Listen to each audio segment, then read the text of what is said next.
हाँ जी, तो 5 इलेक्ट्रॉन का पहले थोड़ा सा डाउट हम क्लियर कर देते हैं, कोई बात नहीं। 5 इलेक्ट्रॉन के बारे में देखो जी, 5 इलेक्ट्रॉन पेयर, 5 इलेक्ट्रॉन पेयर के बारे में जो मैंने बताया था कि जी एक सेंट्रल एटम होगा बीच में, उसमें 5 लगे हुए होंगे। अब 5 वो कैसे हो सकते हैं देखिए, एक तो होगा जी बिल्कुल प्लेन पर एक ट्राइंगल बना होगा,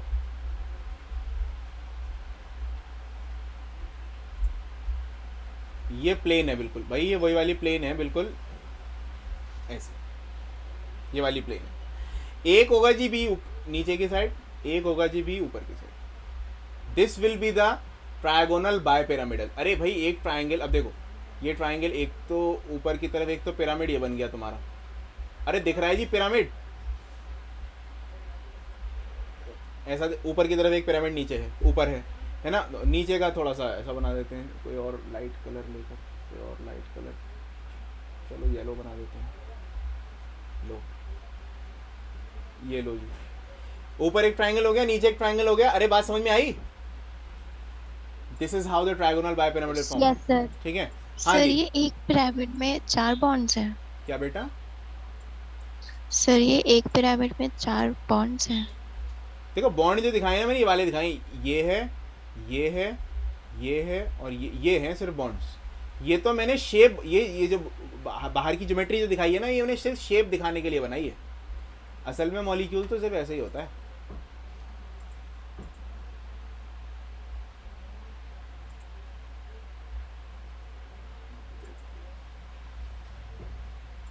असल में मॉलिक्यूल सिर्फ ऐसा होता है। जो मैंने वो बनाया है ना, ये जो मैंने बनाया था, ये इसकी शेप दिखाने के लिए बनाया था, ये बॉन्ड नहीं होते।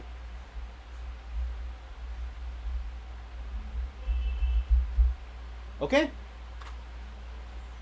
Yes sir. चलिए आगे आते हैं। हाँ सर जी, हाँ बोलिए बोलिए। सर ट्राइगोनल प्लेनर कैसी शेप होती है?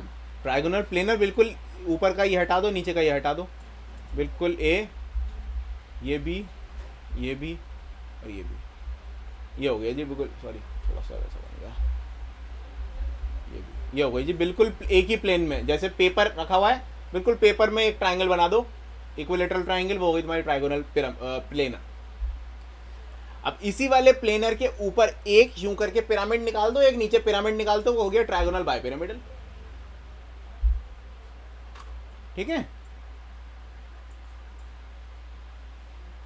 6 पेयर की बात कर लेते हैं भाई, बहुत देर हो गई बताते बताते। तो 6 पेयर में मतलब 6 चीज़ें लगनी है, 6 बॉन्ड लगने हैं। तो देखो, एक तो तुम क्या करो, एक तो तुम ऊपर लगा लो, एक नीचे लगा लो। अरे हाँ या ना? Yes sir. अब क्या करो, एक अब ये वाला प्लेन लो, ये वाला प्लेन। ठीक है, चलो अभी ऐसे ही छोड़ो, इसमें इसी वाले पेपर वाले इसी प्लेन में एक इधर लगा लो, एक इधर लगा लो। अब क्या करो, एक बॉन्ड ले लो ऊपर की तरफ, बाहर निकलता हुआ, ये बाहर निकलता हुआ बॉन्ड, एक अंदर जाता हुआ बॉन्ड। समझ में आया? थोड़ा सा भी है, अभी अभी और इसके और स्ट्रक्चर्स बनाऊंगा और अच्छे से समझ में आएगा। दोबारा बना के देख लेते हैं। ये तो है जी सेंट्रल एटम बीच का। अब क्या करो, देखो एक बनाओ इधर पीछे की तरफ, ये भी एक और पीछे की तरफ, एक आगे की तरफ और एक आगे की तरफ। ये एक ना, ये थोड़ा सा ऐसे करके मॉलिक्यूल हो गया, बिल्कुल खड़ा हुआ मॉलिक्यूल, वही खड़ा हुआ मॉलिक्यूल। और इसमें बी, इसमें बी, इसमें भी और इसमें भी। अरे इतनी बात समझ में आई? अरे ये है ये मॉलिक्यूल, ऐसे करके बना दिया मैंने मॉलिक्यूल को, यूं बना रहा था ऐसे बना दिया। अरे हाँ या ना? Yes sir. है ना? अब क्या किया, इस मॉलिक्यूल के ऊपर एक एटम यहाँ लगा दिया, एक एटम नीचे लगा दिया, एक एटम यहाँ लगा दिया जी, एक एटम यहाँ लगा दिया। इसको बोलते हैं जी ऑक्टाहेड्रल। ऑक्टा क्यों बोलते हैं ऑक्टाहेड्रल? इसके 8 हेड्स हैं, 8 हेड काउंट करते हैं। आओ एक देखो, एक तो ट्राइंगल तुम्हें यूं दिखेगा। अरे हाँ या ना? Yes sir. अरे इतनी हल्की आवाज में यस बोल रहे हो, क्या हो गया? Yes sir sir. आपके पास ये मॉलिक्यूल्स नहीं है। क्या बेटा? सर आपके पास इन मॉलिक्यूल्स का स्ट्रक्चर नहीं है। हाँ है ना, ये हैगा।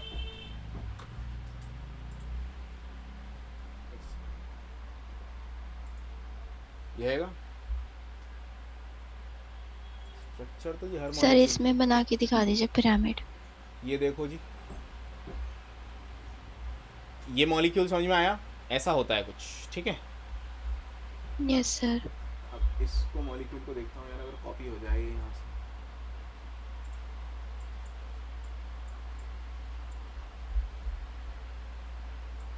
यहाँ कॉपी तो नहीं हो रहा, कुछ और करके देखते हैं। एक मिनट।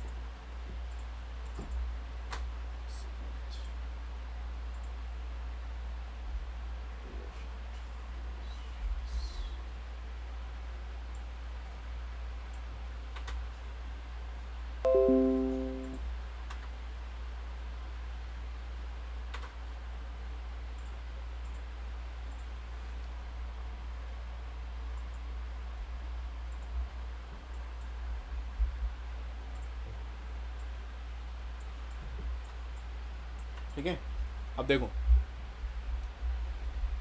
एक तो ये तुम्हें स्क्वायर दिख रहा होगा ऐसे करके, ये वो पीछे का ये और ये, अरे दिख रहा है या नहीं? Yes sir. अरे Yes, बाकी sir. लोग, यस सर। हाँ, ये स्क्वायर दिख रहा है। अब देखो, एक में ले जाऊं, चलो ब्लैक कलर लेते हैं एक सेकंड। एक तो मैं ले जाऊं यहां से लेकर यहां तक, एक यहां से लेकर ऐसे ही वापस, और ये एक तो ट्रायंगल ये बन गया। अरे यस और नो? Yes sir. Yes, अब देखो, दूसरा कलर से ट्रायंगल बनाते हैं। बना लेते हैं। एक ट्रायंगल तो यूं बन जाएगा, अरे हाँ या ना? Yes sir. Yes, sir. है ना? एक और ट्रायंगल बनाते हैं। एक ट्रायंगल देखो तुम्हारा ऐसे बनेगा, ये यहाँ से ये, वो पीछे वाला वो हाइड्रोजन और ये, अरे 3 हो गए। Yes sir. Yes, sir. अब जरा थोड़ा सा दिमाग और लगाओ और मुझे बताओ, एक और पीछे बन एक पीछे जाएगा। बनेगा? अरे बनेगा या नहीं? Yes sir. Yes, sir. Yes, sir.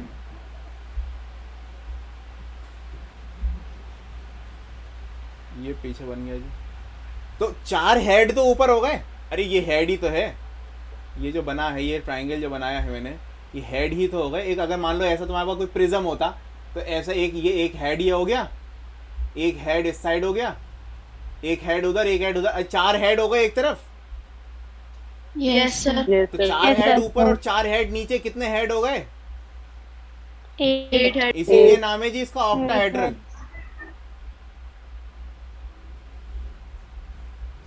अरे समझ में आई बात? Yes, sir. Yes, sir. ठीक है। हाँ, किसी ने कहा है कि सर 4 इक्वेटोरियल हैं, 2 एक्सियल हैं, बहुत बढ़िया, बहुत अच्छी बात है। लेकिन इसमें एक चीज़ एक मैं बता दूं, ऑक्टाहेड्रल के अंदर सारी बॉन्ड लेंथ बराबर होती हैं, इसलिए यहाँ पर कोई इक्वेटोरियल और कोई एक्सियल नहीं होता। ऑक्टाहेड्रल में सारी बॉन्ड लेंथ बराबर होती हैं, क्योंकि देखो मैं तुम्हें एक चीज़ दिखाऊं, तो ये वाला है हमने जो लिया था, है ना? देखो अगर मैं इसको रोटेट कर दूं, अगर मैं इसको यूं करके रोटेट कर दूं, ऐसे करके, फिर वही मॉलिक्यूल बन गया। ऐसे रोटेट करूं, देखो फिर से वही मॉलिक्यूल बन जाएगा।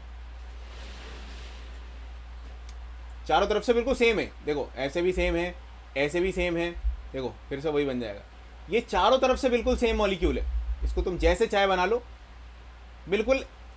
अरे है नहीं ये सिमेट्रिक, बिल्कुल highly symmetric Yes, sir. Yes, sir. है ना, हाईली सिमेट्रिक मॉलिक्यूल है। अब हाईली सिमेट्रिक मॉलिक्यूल का मतलब ये है कि जी इसकी सारी बॉन्ड लेंथ बराबर होती है, इसकी सारी बॉन्ड लेंथ बराबर होती है, इसलिए यहाँ पर तुम इक्वेटोरियल लो, एक्सियल लो, वो तुम्हारी मर्जी है, उसमें कोई टेंशन वाली बात नहीं है। ठीक है? अरे सही है बच्चों? Yes, sir. हाँ, Yes, sir. ग्रेट। सर ये इक्वेटोरियल और एक्सियल क्या होता है? बेटा इक्वेटोरियल वो होता है जो बॉन्ड प्लेन पे होते हैं, वो इक्वेटोरियल होते हैं सारे, और एक्सियल होते हैं जो खड़े हुए बॉन्ड होते हैं, जो ऐसे जो ऊपर, देखो इसके अंदर ऊपर एक बॉन्ड दिख रहा है, वो ऊपर है, एक नीचे है ना, तो वो होते हैं तुम्हारे एक्सियल बॉन्ड, और जो प्लेन पे होते हैं वो इक्वेटोरियल बॉन्ड होते हैं। सर जब बॉन्ड की लेंथ डिफरेंट होती है तो इक्वेटोरियल हेक्सियल होता है। हाँ, जब इक्वेटोरियल हेक्सियल का कंसेप्ट ही जब हम जनरेट करते हैं, क्योंकि असल में सीन पता ये है कि देखो बॉन्ड को डिफरेंशिएट करना था। तुम्हारे पास दो हाथ हैं, तुम्हारे पास दो हाथ हैं, दोनों हाथों में फ़र्क क्या है कि एक राइट है एक लेफ्ट है, इसके अलावा कोई फ़र्क नहीं है। अरे हाँ या ना, है ना। लेकिन अगर मान लो तुम्हारे दोनों हाथ राइट की तरफ ही होते तो तुम क्या करते? तो तुम एक को भी हैंड बोलते, दूसरे को भी हैंड बोलते, क्योंकि दोनों के दोनों राइट हैं। ठीक है, तो इक्वेटोरियल और एक्सियल को डिफरेंशिएट ही इसीलिए किया जाता है क्योंकि उनकी बॉन्ड लेंथ अलग अलग होती है। अरे सही है बच्चों? Yes, sir. हाँ, Yes, sir. Yes, sir. Okay yes sir. Okay आगे आते हैं जी, आगे आते हैं जी। इसका केस 1 लेते हैं। अरे केस 1 की ज्योमेट्री तो अपने आप बता दोगे? अरे केस 1 की शेप, Octahedral. वेरी गुड, बहुत बढ़िया, Octahedral. बहुत बढ़िया। Case 1,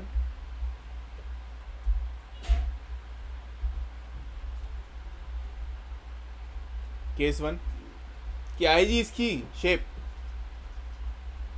octahedral. Octahedral. Octahedral. Case 2 की बात करें, केस 2 की बात करते हैं। देखो बच्चों याद रखो, असल में होता क्या है, असल में होता क्या है, केस 2 के अंदर वही टोटल कितने हैं? 6, तो 5 ले लो लोन, 5 ले लो बॉन्ड पेयर और 1 ले लो लोन पेयर। अरे हाँ या ना, Yes, sir. Yes sir. है ना। Yes, sir. आ जाओ अपने मॉलिक्यूल पे वापस आ जाओ। एक सेकेंड, मॉलिक्यूल ये दिख रहा है मॉलिक्यूल? हाँ, ये है हमारा मॉलिक्यूल। ठीक है, अब जरा देखो क्या कर रहा हमने, मैंने क्या किया जी, नीचे वाले को एक को भगा दिया। कैसी स्ट्रक्चर लग रही है जरा देखना जरा। अरे स्क्वायर तो है, स्क्वायर तो है, पिरामिडल। Square pyramidal. तो क्या शेप हो गई? अरे शेप कैसी हो गई बच्चों? Square square pyramidal। पिरामिडल हो ही नहीं हुई। Pyramidal. अब कोई मुझसे ये कहेगा कि सर नीचे तो लोन पेयर आ गया, तो आप क्या इनको थोड़ा थोड़ा ऊपर करेंगे? बता, अपने आप बता दो बच्चों, करूं या नहीं करूं? ये सर थोड़ा सा। बिल्कुल Yes, sir. बिल्कुल जी। इसको उठाया जी, तुम भी थोड़े से ऊपर जाओ। अरे जाओ ऊपर, अरे जा नहीं रहे, क्यों नहीं जा रहे? अच्छा जी, हाँ, ये भी थोड़े से ऊपर आ गए, ये भाई भी थोड़े ऊपर आ गए, ये भी थोड़े से ऊपर आ गए भाई, ये भी थोड़े से ऊपर आ गए। थोड़ी सी रिपल्जन होती है। अरे लेकिन है तो स्क्वायर पिरामिडल। अरे हाँ या ना प्यारे बच्चों, बोल दो, यस सर। है ना। Yes, sir. चलो जी लिख लो, फिर लिख लो जी केस, अच्छा केस 1 की एग्जांपल लिख लेना, SF6, SF6।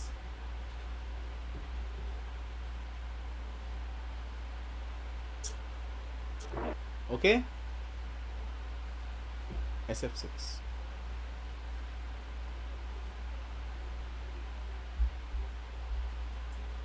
हाँ, इसकी केस 2 की एग्जांपल आप लिख लेना, जिनॉन, सॉरी जिनॉन की नहीं, ClF5, ClF5 या IF5 या BrF5 या X, एक मिनट, 4 5 6, हाँ, जिनॉन ऑक्सी टेट्राफ्लोराइड XeO4। ये सारी की सारी सर एग्जांपल रिपीट कर दीजिए। अरे भाई लिखी तो है सामने। अच्छा लिखी, नजर नहीं आ रही, अब दिख रही है? अब दिख यस रही है? सर। हाँ सर जी। सर सीसो शेप जो आपने बताई थी कल 4th केस में 5 इलेक्ट्रॉन्स की, तो सर उसका एग्जांपल क्या होगा? SF4 sulphur tetrafluoride.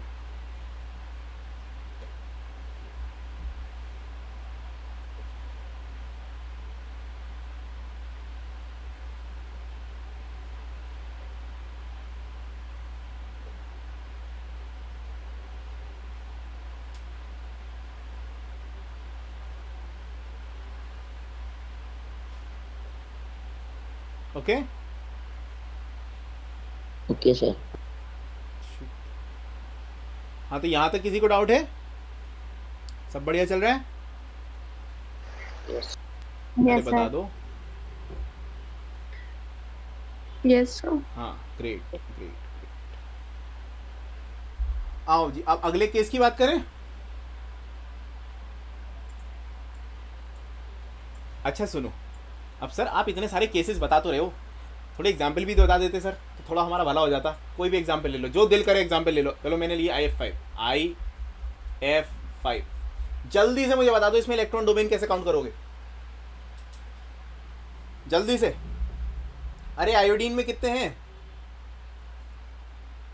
Sir 6 electron domain. 7 बहुत बढ़िया 7 है। अरे 6 के 7। अरे पहले तो लोन सर, पेयर को seven बता दो, iodine में। Valence electron. 7 हाँ 7। 7 कितने Plus वो five. अटैच्ड हैं? मोनोवेलेंट 5 5। कितने हो गए Five. टोटल? 12 12। 12. क्या करेंगे फिर? 6 6 divide by Divide. Divided by 2। क्या आ गया जी आंसर? 6 क्या है? 6 डोमेन अरे 6 क्या है? Electron domain electron pair. Electron domain. बहुत बढ़िया, 6 इलेक्ट्रॉन डोमेन है। यानी कि आई ले लो, आई ले लो। 5 तो फ्लोरीन लगा दो। 1 2 3 4 5 फ्लोरीन लगा दो।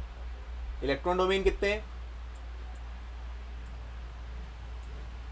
अरे इलेक्ट्रॉन डोमेन कितने? 6। तो एक क्या रह गया? एक Lone एक रह pair. गया ना, एक लोन पेयर लगा लोन दो। पेयर सिंपल सी बात ये हो गई जी, 5 बॉन्ड पेयर और 1 लोन पेयर।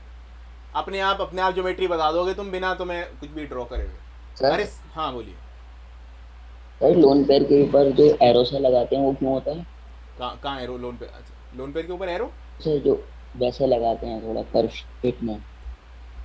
ऐसा, ये ऐसा। Yes sir. अरे वो तो ऑर्गेनिक में सीखोगे यार, वो अभी थोड़ी आएगा, वो रेजोनेंस में आएगा।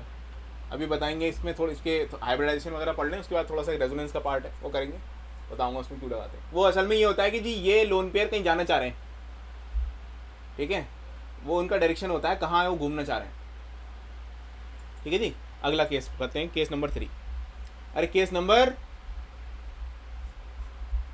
3, हाँ जी। तो केस नंबर 3 क्या होना चाहिए, जल्दी बता दो। 4 bond pair, 2 Four lone bond four pair. Bond pair 2 lone pair. 2 lone pair. आ जाओ जी, जरा सोचते हैं फिर दोबारा। आ जाओ जी अपने वापस मॉलिक्यूल।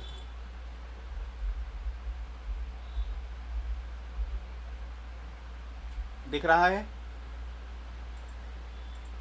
हाँ दिख रहा है। yes, हाँ जी, तो एक तो हमने निकाल दिया था ऐसे ही, एक तो हमने ऑलरेडी निकाल दिया था। जाओ भाई, क्या करो जी, उसके बिल्कुल ऑपोजिट वाला ऐसे ही निकाल दो। ऊपर भी लोन पेयर, नीचे भी लोन पेयर। अरे क्या बचा?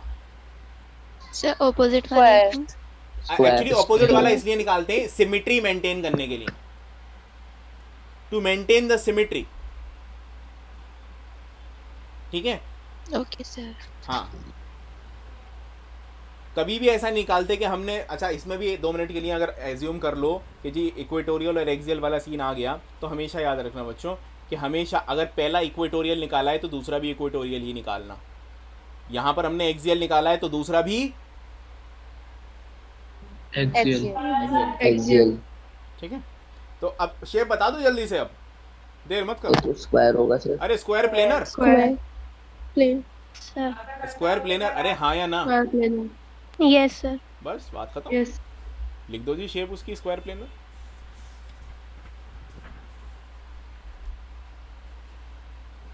Square planar.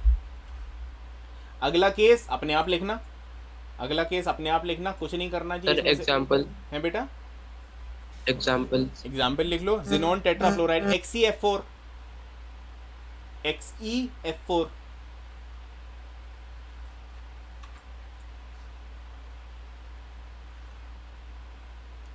Okay, XeF4।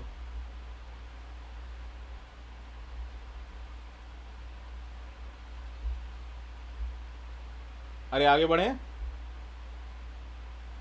yes, हाँ, यस सर। Okay okay. तो भाई अगला सर, केस अपने xenon आप तो- लिख लेना, अगला केस अपने आप लिख देना। मैं एक एटम रिमूव करके दिखा दे रहा हूँ। लो जी, एक एटम रिमूव कर दिया, क्या बचा? अरे कौन सा शेप है? सर सी सर लेकिन ऐसे सिमेट्री तो नहीं। क्या बेटा? अरे अब T shape. सिमेट्री मेंटेन नहीं हुई, आपकी बात सही है, लेकिन मुझे एक बात बताओ, सिमेट्री तो अब डिस्टॉर्ट करनी ही पड़ेगी ना। अपने पास कोई और ऑप्शन ही नहीं है, ऐसा कोई ऑप्शन ही नहीं है जिससे सिमेट्री हमारी मेंटेन रहे। सिमेट्री तो Yes, अब sir. डिस्टॉर्ट करनी पड़ेगी, तो इसलिए निकालना पड़ेगा। लो जी निकाल दिया। लो, अरे टी शेप्ड। सर ये yes, बेंड टी शेप होगी हाँ क्योंकि bend Bend T shape, T shape. Bend T shape, जो दिल करे लिख दो। ठीक है, अगला केस अपने आप बना के लिख लेना, एक और निकाल दो। क्या बचा? Bent. बेंट। अरे समझ में आ रहे हैं जी मॉलिक्यूल? Yes, sir.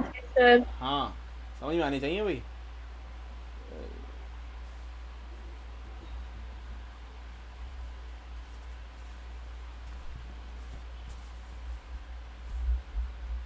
सर इस वाले के तो चारों तरफ लोन पेयर नहीं होंगे, हाँ बिल्कुल होंगे, चारों तरफ पीछे सब लोन पेयर ही लोन पेयर होंगे। तो ये बैंड किस साइड होगा? फॉर एग्जांपल अरे वो तो कहीं भी हो जाए यार, यूं हो जाए, यूं हो जाए, जहाँ दिल करे हो जाए। सर लेकिन एग्जांपल जब चारों तरफ लोन पेयर तो उनका इफेक्ट नहीं होगा इन पर। हाँ वो और ज़्यादा बेंट हो जाएगा, ये होगा, रहेगा तो बेंट ही। अब वो इतना बेंट हो, इतना बेंट हो, बात तो एक ही है, नाम तो उसका बेंट ही रहेगा। हाँ एग्जाम्पल ही बता रहा हूँ। इसकी एग्जाम्पल यार क्या लिखोगे तुम लोग? ICl2 नहीं, 3 लोन पेयर नहीं, क्या लिखोगे इसकी एग्जाम्पल? एक मिनट रुको, एक सीन शायद हो गया। 1 2 3 4 टोटल लोन पेयर हमारे 6 हैं, 6 का मतलब 2 यूज़ हो चुके हैं, बचे 4। हाँ तो बेंट होगा, बेंट ही रह जाएगा, विल बी बेंट।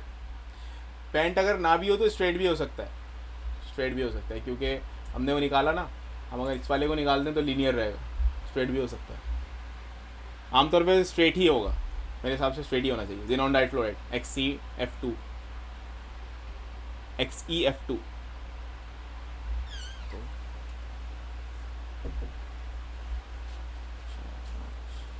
सर इसके पहले वाले केस की एग्जांपल बता दिए। किसकी बेटा? बेंट की। वो बेंट वाला काट देना, बेंट नहीं होगा, लीनियर होगा। सर बेंट टी शेप की। अच्छा टी शेप्ड की एग्जांपल यार जब आएगी, जब मतलब एग्जांपल करेंगे जब लिख लेना, अभी मैं कुछ करने को लिए दे रहा हूँ। सर ज़ेनॉन की वैलेंस इलेक्ट्रॉन्स 8 कितने हैं? होते हैं। ओके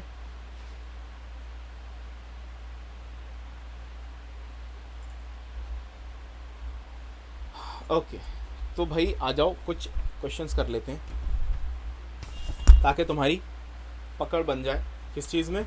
एटम का साइज़ निकालने में। वो साइज़ कह रहा हूँ, क्या नाम है यार, क्या है ये, शेप निकालने में। ठीक है सर ये ऑक्टाहेड्रल तक ही है। क्या ऑक्टाहेड्रल तक है? हाँ ऑक्टाहेड्रल तक ही होता है वैसे तो। देखो पेंटागोनल बायपिरामिडल, अगर 7 की मैं बात करूँ तो पेंटागोनल बायपिरामिडल होता है, लेकिन सिलेबस में नहीं है तो क्या फ़ायदा। हमारे लेवल में तो कोऑर्डिनेशन नंबर 13-14 तक भी जाते हैं मास्टर्स लेवल पे, लेकिन अभी जितना है उतना कर लो, काफ़ी 6 तक याद रखो। सर ज़ेनॉन तो नोबेल गैस है, तो वो फ्लोरीन से रिएक्ट क्यों कर रहा है? बेटा याद मैंने शायद आपको बताया होगा, आप शायद भूल गए। मैंने कहा था जी फ्लोरीन और ऑक्सीजन में इतनी ताकत है कि वो नोबेल गैस के साथ भी लड़ सकता है, रिएक्ट कर सकता है, उनके इलेक्ट्रॉन छीन सकता है, जिस वजह से वो बॉन्ड बना लेता है। फ्लोरीन और ऑक्सीजन के अलावा और किसी से नहीं बनाता।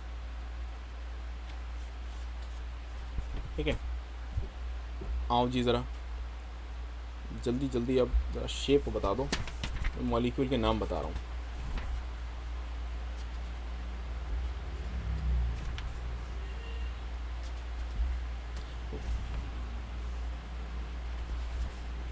वाटर H2O बताओ जल्दी से, शेप कैलकुलेट करके बताना है जी जल्दी से। वाटर बेंट बेंट अरे किसी कोई है जिसका बेंट नहीं आ रहा? क्या कोई है जिसका बेंट नहीं आ रहा?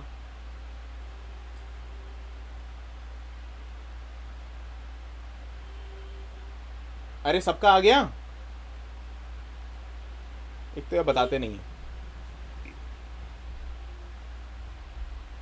सर ये बैंड क्यों आएगा? वाटर बेंट क्यों आएगा? लीनियर नहीं आएगा ये? नहीं बिल्कुल नहीं, 2 लोन पेयर हैं, अगर 3 होते तो लीनियर होता। ठीक है, 2 लोन पेयर है और 2 बॉन्ड है। 2 लोन पेयर, 2 बॉन्ड पेयर, तो लीनियर नहीं तो होता, बेंट सर होता है।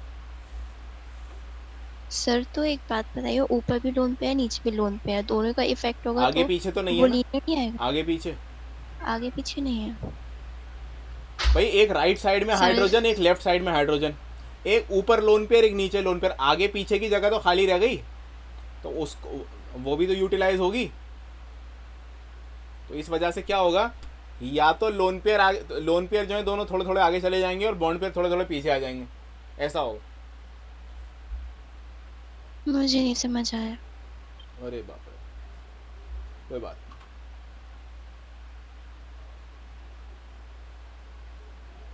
कहाँ गया ये? हाँ तो देखो, आपके हिसाब से ऑक्सीजन ये है, हाइड्रोजन ये है, ये हाइड्रोजन है, एक लोन पेयर ऊपर है, एक लोन पेयर नीचे। आप ऐसे कह रही हैं जी ये तो लीनियर होना चाहिए, लेकिन बेटा ये Yes, आपके sir. आपके फेस वाला हिस्सा और इसके बैक वाला हिस्सा तो खाली है अभी भी, यहाँ तो कोई लोन पेयर नहीं है, यस है सर। ना। तो क्या होगा, अभी और ज़्यादा रिपल्जन हो सकती है, अभी और ज़्यादा रिपल्जन हो सकती है। या फिर आप इसको भी छोड़ो, इसको भी छोड़ो, इसकी डोमेन कितना है, इलेक्ट्रॉन डोमेन कितना है, इलेक्ट्रॉन पेयर 4 4 है ना। 4 की Four ज्योमेट्री क्या होती है, इलेक्ट्रॉन पे। 4 की ज्योमेट्री क्या होती है, टेट्राहेड्रल। टेट्राहेड्रल होती है। तो इसका मतलब एक ऑक्सीजन यहाँ, एक उधर, एक इधर, एक पीछे की साइड, एक पीछे की साइड और एक ऐसे। अरे हाँ या ना, यही तो होता है टेट्राहेड्रल, यस सर। है ना। अब यहाँ पर 2 लोन पेयर लगा दो, मान लो ये लोन पेयर है और ये लोन पेयर है, और ये ऑक्सीजन है, ये ऑक्सीजन है, वो सॉरी ऑक्सीजन कह रहा हूँ, ये हाइड्रोजन है, ये हाइड्रोजन है। लो अब तो अपने आप दिख रहा है बैंड, यस सर। है ना। चलो इस हाइड्रोजन को यहाँ सर, के अलावा लेकिन- अगर मैं यहाँ लगा दूँ पीछे की तरफ, तो एक प्लेन पे एक पीछे की तरफ, वो भी बेंट है ना। अगर मैं इसके अलावा यहाँ लगा दूँ हाइड्रोजन को, तो ये इधर वो उधर, वो भी बेंट है। तो हमें पहले Okay, sir. पहले डोमेन बनाना, डोमेन बनाने के बाद ज्योमेट्री बनाना हमेशा, ठीक है। Yes sir. हाँ जी, और कोई सवाल किसी का?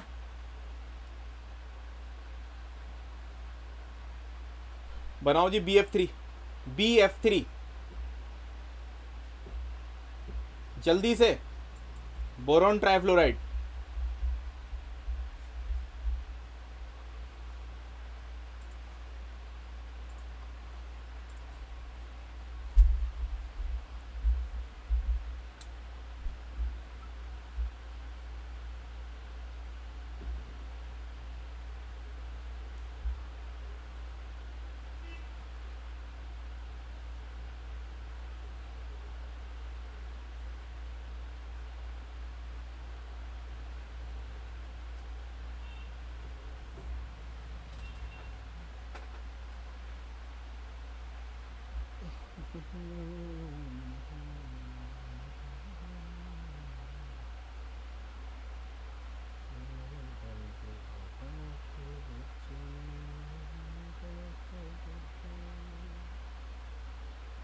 Sir trigonal planar.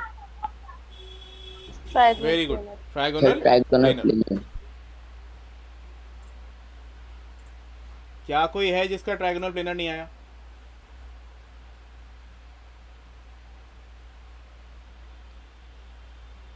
अरे बच्चों, तुम्हें समझ में आ रहा है या नहीं आ रहा? यस यस सर आ रहा है। यस सर आ रहा है। हाँ गुड।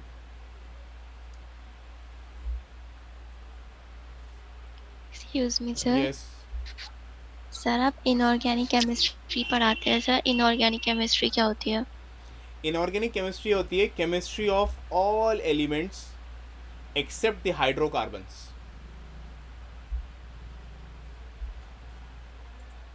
बस इतना ही होता है?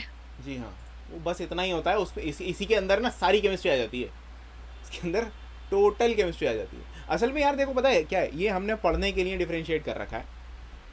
केमिस्ट्री तो केमिस्ट्री है।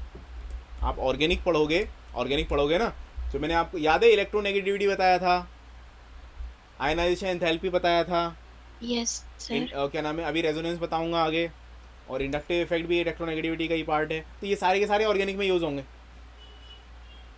तो chemistry is just the chemistry. मैं जो अभी पढ़ा रहा हूँ ना आपको, इसको इनऑर्गेनिक केमिस्ट्री नहीं कहते, इसको जर्नल केमिस्ट्री कहते हैं, जिससे हम केमिस्ट्री के अंडरस्टैंडिंग को ग्रैब कर सकें।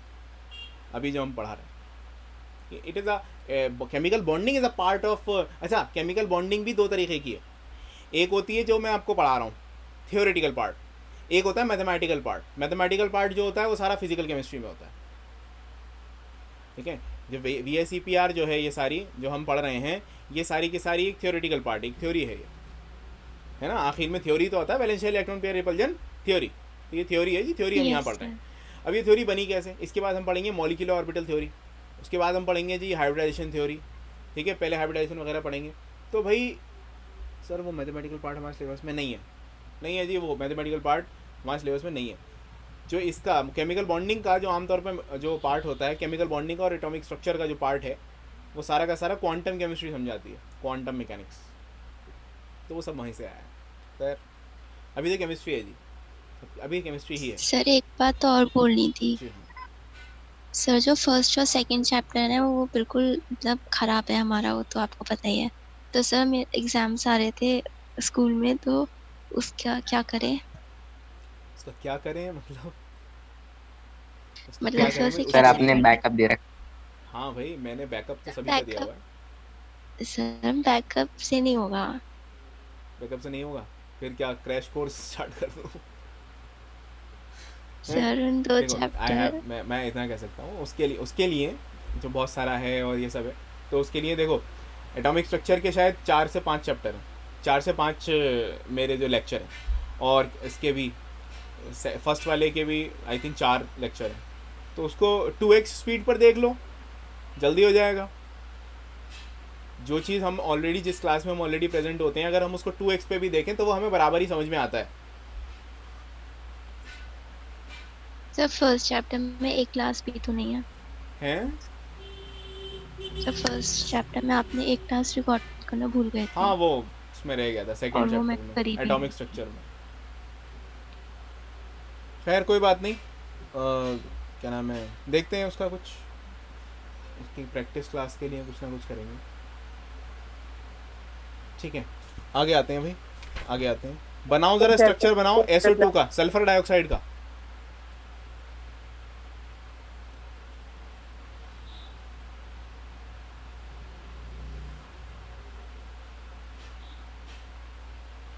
सल्फर डाइऑक्साइड का बनाना है जी।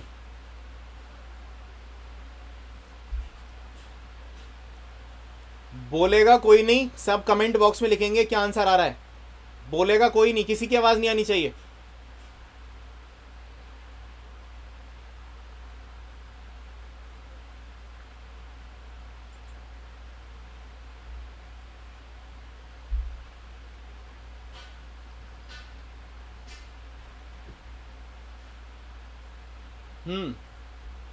जल्दी जल्दी बाकी सब लोग।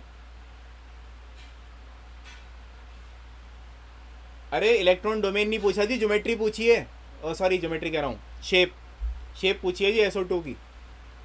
कुछ लोग ज्योमेट्री लिख रहे हैं, ज्योमेट्री नहीं लिखनी, शेप लिखना है जी। ज्योमेट्री सही लिखी है आपने, 2 लोगों ने जो लिखी है सही लिखी है। शेप बताओ जल्दी से। हाँ ग्रेट, गुड, ओके।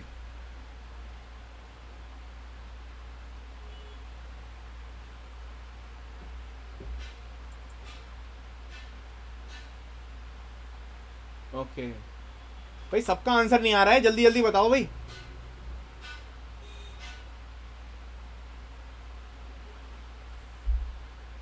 ये जो प्लेनर लिखा है बेटा, प्लेनर नहीं होगा, प्लेनर नहीं होगा।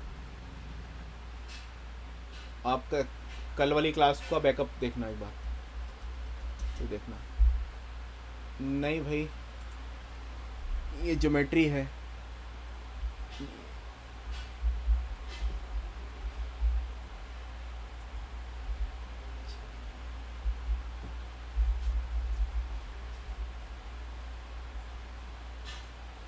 एग्जैक्टली ऑक्सीजन में डबल बॉन्ड होगा जी, ऑब्वियसली ऑक्सीजन में डबल बॉन्ड ही होता है, बताया था मैंने।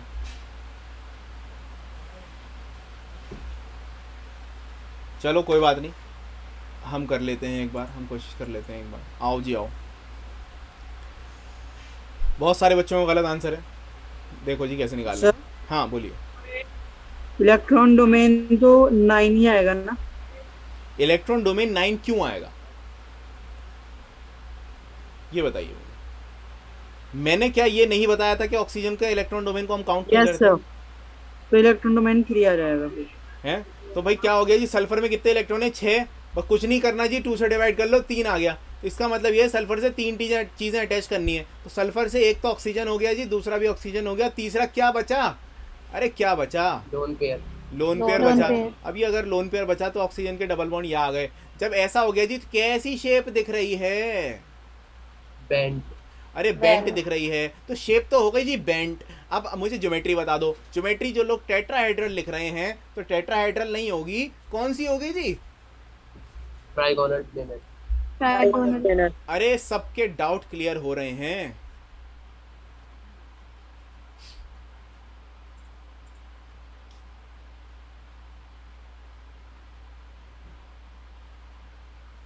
भाई लीनियर बेंट क्या होता है?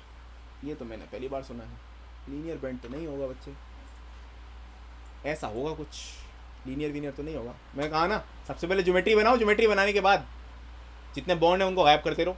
गायब करने के बाद आखिरी में देख लो क्या शेप आनी चाहिए।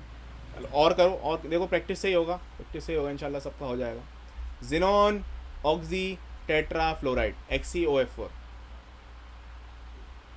XeOF4। अब जरा जल्दी से पहला स्टेप बताओ, स्टेप 1 जल्दी से। स्टेप 1, अरे सबके माइक खुले होने चाहिए और सबकी आवाज आनी चाहिए। सर जेनॉन के वैलेंस हाँ। इलेक्ट्रॉन हाँ। काउंट करेंगे। अरे कितने होते हैं? बाकी सबकी आवाज आनी चाहिए। 8। हाँ जी, इलेक्ट्रॉन। 8 होते हैं, 8 होते हैं। उसके बाद क्या ऑक्सीजन को कोई भाव देंगे? अरे क्या ऑक्सीजन के इलेक्ट्रॉन? No No, sir. नहीं लेंगे, No, बहुत बढ़िया। sir. उसके बाद क्या करेंगे? अरे कितने मोनोवैलेंट कंपाउंड लगे हुए हैं? अरे 4। 4 मोनोवैलेंट कंपाउंड लगे हुए। क्या करेंगे? 4 को इसमें क्या करेंगे? ऐड। ऐड कर देंगे। अरे क्या आ गया आंसर? 12। अरे 12 आंसर आ गया। 12 आंसर का क्या मतलब है? 6 इलेक्ट्रॉन अरे डोमेन। 6 इलेक्ट्रॉन डोमेन हो गए। डोमेन। आओ जी आओ, बनाते हैं मिलकर 6 इलेक्ट्रॉन डोमेन। आओ जी आओ, देखो जेनॉन को हम क्या लेंगे जी? बीच में लेंगे जी सेंट्रल एटम। उसके बाद हमने क्या किया? एक तो ऑक्सीजन लगा लिया जी ऊपर, एक इधर फ्लोरीन, एक इधर फ्लोरीन, एक इधर फ्लोरीन और एक इधर फ्लोरीन। एक और बच गया, एक और बच गया तो जी लोन पेयर लेकर बात खत्म। अरे क्या शेप आ गई? ऑक्टाहेड्रल। ऑक्टाहेड्रल तो ज्योमेट्री है। Pyramidal. Pyramidal. Pyramidal shape, square pyramidal shape. अरे इसको तो हम देखेंगे ही नहीं, इसको तो हम देखेंगे ही नहीं, इनविजिबल है जी। अरे बात समझ में आई? Yes sir. यस क्या कोई सर है? शेप तो बन जाते हैं। हाँ, सर शेप बन जाते हैं लेकिन पता नहीं होता इनका नाम क्या है। अरे वो मैं बताऊं कैसे करना है। जब भी तुम्हें 6 दिख जाए ना इलेक्ट्रॉन डोमेन, जैसे 6 दिख गया तो क्या करो जी, जेनॉन के पास, अब इतना तो मालूम है ना 6 का मतलब ऑक्टाहेड्रल होता है। जेनॉन पे एक ऑक्टाहेड्रल बना लो, ठीक है। अब ऐसे ही जो जो जो लिखा हुआ है ना वो लगा लो। जो 4 फ्लोरीन है, 4 फ्लोरीन बिल्कुल ऐसे ही लगा लो जी। ये 4 फ्लोरीन ये हो गए, ये हो गया, और ऊपर एक ऑक्सीजन लगा लो। आपको मालूम है ऑक्सीजन डबल बॉन्ड के साथ होता है, दैट्स इट, ठीक है। अब एक रह गया, एक बॉन्ड अगर रह गया तो यहाँ पर क्या बनाओ जी? लोन पेयर बना लो। अब ये ऑक्टाहेड्रल हमें दिख रहा है, लेकिन अब क्या करो जी? इसको इनविजिबल कर दो। अब देखो जी जरा क्या बना, अब देखो क्या बना।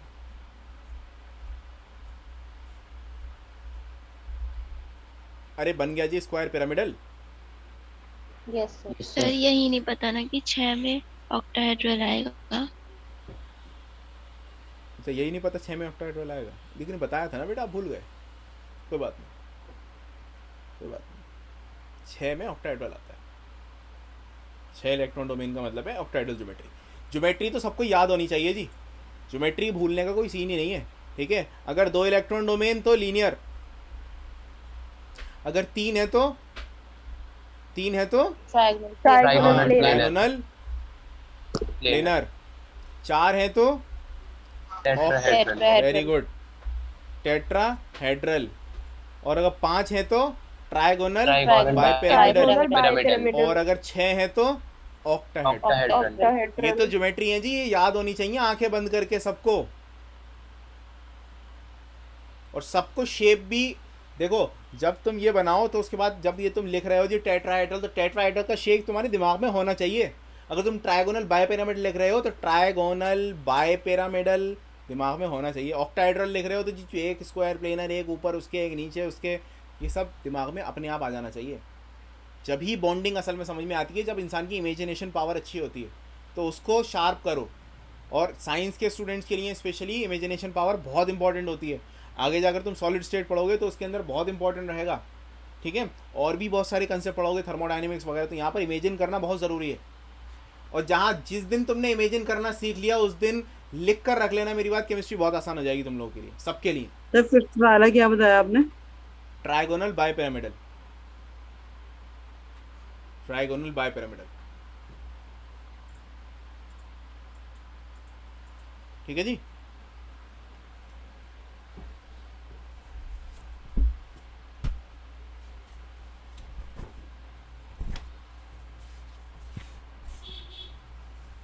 अरे क्या मैंने तुम्हें रेजोनेंस लिखवाया था?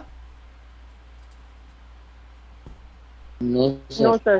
क्या अच्छा नहीं लिखवाया, चलो कोई बात नहीं, बाद में लिखवाएंगे, कोई बात नहीं। रेजोनेंस के वैसे भी कंसेप्ट बाद में ही है। चलो VSEPR हमारी खत्म हो गई है। अब इसकी लिमिटेशन लिख लो जी, valential electron pair represent. Limitations of VSEPR theory.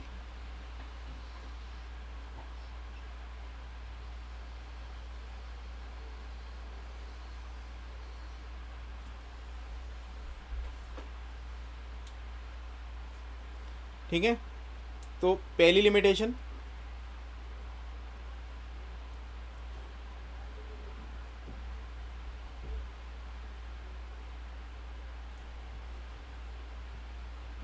इसमें ऐसा करके लिख लेना,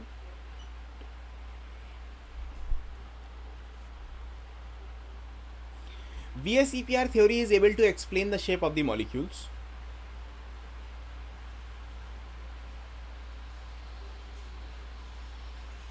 It is able to explain the shape of the molecules, but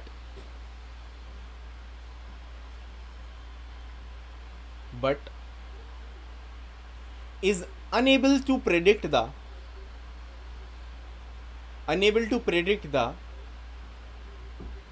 shapes of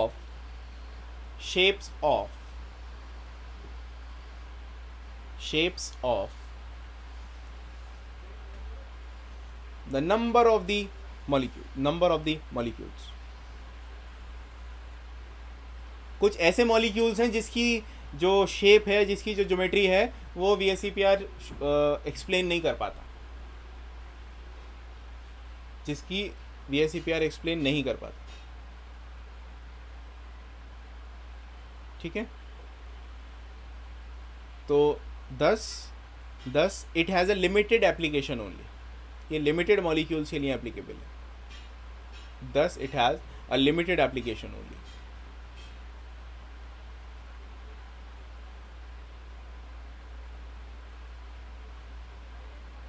फिर इसके एग्जांपल क्या होंगे?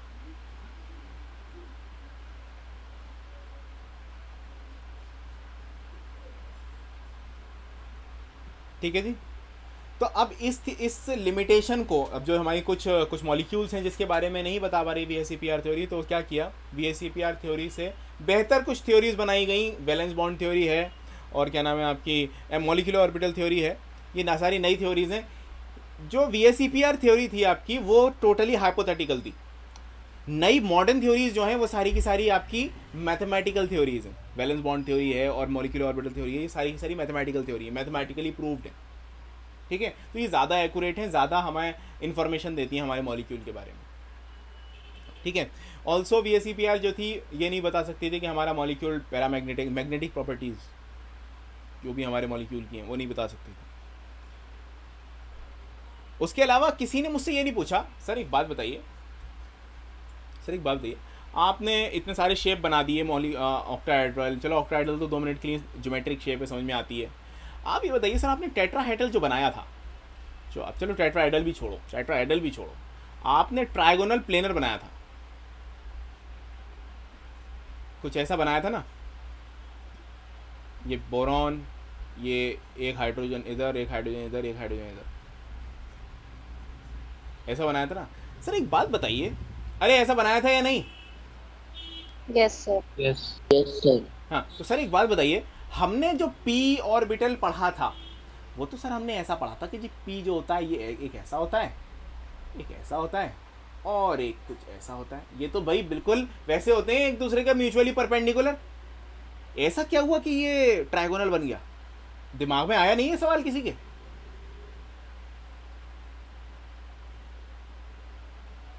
सर लोन पेयर की रिपल्जन Yes, sir, अब- रिपल्जन वगैरह सब ठीक है, रिपल्जन वगैरह बहुत बढ़िया, सब ठीक है।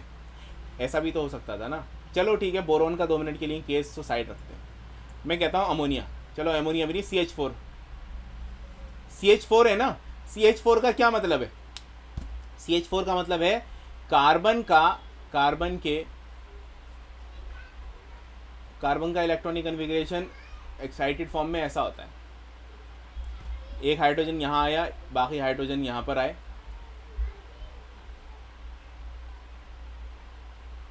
अपने अपने इलेक्ट्रॉन्स लेकर, इसने इसके साथ बॉन्डिंग करी, इसने इसके साथ करी, इसने इसके साथ करी, इसने इसके साथ करी। अरे जब ही तो होगी बॉन्डिंग, अरे इलेक्ट्रॉन की शेयरिंग तो हो रही है।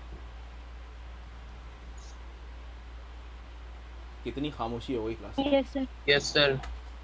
अरे सर। अरे क्या आसमानों की बातें कर दी मैंने। अरे भाई नो सर। ये तो सिंपल सी बात है। अरे भाई कार्बन का इलेक्ट्रॉनिक कन्फिग्रेशन बताओ जल्दी से। 1s2 2s2 2p2, normally 2p2 होता है। क्या होता है जी, एक हो जाए एक्साइटेशन हो जाती है यहाँ से लेके इधर, तो ये हो जाता है जी 2s1 और 2p3, नॉर्मली हमेशा ऐसे ही होता है आमतौर पे, ठीक है। अब देखो, एक हो गया यहाँ, एक यहाँ, एक यहाँ और एक यहाँ। जब ऐसा करके बनाएंगे तो इसका मतलब एक है एस में और बाकी 3 पी में। अरे हाँ या ना? Yes sir. अब देखो जी, Yes, पी sir. मैंने जो बनाया था, एक पी आपका ऐसा है, एक पी आपका बिल्कुल वाई एक्सिस पर और एक पी आपका जेड एक्सिस पर। जेड एक्सिस को चलो दूसरे कलर से बना देते हैं। ये है जी आपका ये जेड एक्सिस, और एस होता है जी ऐसा। अरे गलत तो नहीं बना दिया? अरे सही तो बना रहा हूँ या नहीं? है ना? Yes sir. अब देखो, अब एक CH4, इसका मतलब एक हाइड्रोजन यहाँ होना चाहिए था, एक हाइड्रोजन इधर आ जाता, एक हाइड्रोजन इधर आ जाता और एक हाइड्रोजन यहाँ कहीं ना कहीं घूम रहा होता इधर उधर। क्या ये शेप आपको टेट्राहेड्रल परफेक्ट दिख रही है? परफेक्ट टेट्राहेड्रल तो है नहीं। क्योंकि उसका रीज़न ये है, मैंने बताया था कि सारे के सारे पी एक दूसरे के 90 डिग्री पे होते हैं। अरे हाँ या ना? अरे ये सारे एक दूसरे के 90 डिग्री पे हैं या नहीं? Yes sir. है ना? तो 90 डिग्री, इसका मतलब इसमें 3 हाइड्रोजन 90 पे होने चाहिए थे और एक हाइड्रोजन बहुत दूर होना चाहिए था, लेकिन असल में तो ऐसा है नहीं है। तो ऐसी क्या हो रहा है? इसका मतलब कुछ ना कुछ गड़बड़ी है हमारी थ्योरीज में। अरे इतनी बातें समझ में आ रही हैं कि ये 90 डिग्री पे होते हैं सारे के सारे ऑर्बिटल्स, लेकिन हम CH4 का जब Yes, sir. वो निकाल रहे थे वो 109.5 आ रहा था। ऐसा क्यों? इतनी बात तो समझ में आई ना पूरे स्टोरी में? यस हल्की हल्की आवाज़ में यस सर बोल रहे हो, ऐसा लग रहा है पता नहीं क्या, जैसे पीछे खड़े होकर कुछ मार मूर के मैं बुलवा रहा हूँ। अरे नहीं आ रहा तो बोल दो, अगर कहीं डाउट है तो बोल दो भाई। मतलब सब आ रहा है, सब बढ़िया चल रहा है? सब बढ़िया भी नहीं चल रहा सर, ये ऑर्बिटल वाला नहीं आ रहा। हाँ तो ये बोलो ना बेटा, अगर जो चीज़ समझ में नहीं आ रही तो बोलो, कोई बात नहीं, उसको दोबारा समझाएंगे, ठीक है। देखो डायरेक्ट तुम एक काम करो, डायरेक्ट लिखो हाइब्रिडाइजेशन।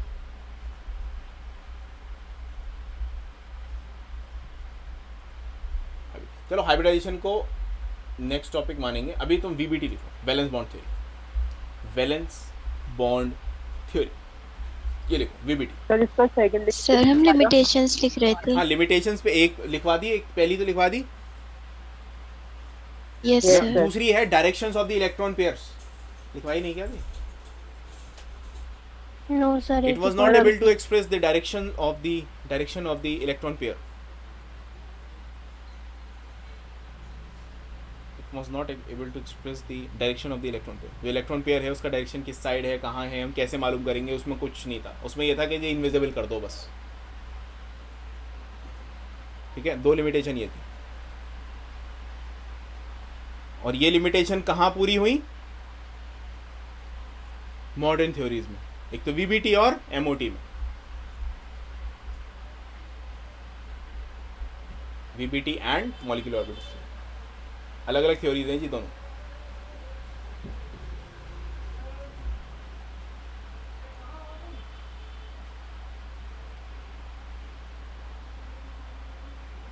ठीक है। वैलेंस बॉन्ड थ्योरी, जो वैलेंस बॉन्ड थ्योरी की बात करते हैं, वैलेंस बॉन्ड थ्योरी की अलग अलग डेफिनेशन है, अलग अलग डेफिनेशन है। पहली है एनर्जी की टर्म में। The first definition is in the terms of energy. लिखो इसका पहला पॉइंट लिखो, पहला पॉइंट लिखो। The forces of the repulsion, the forces of the repulsion between the two nuclei, the forces of repulsion between the nuclei of the combining atoms,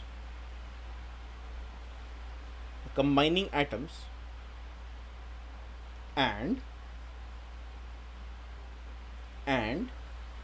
between the electrons of these atoms,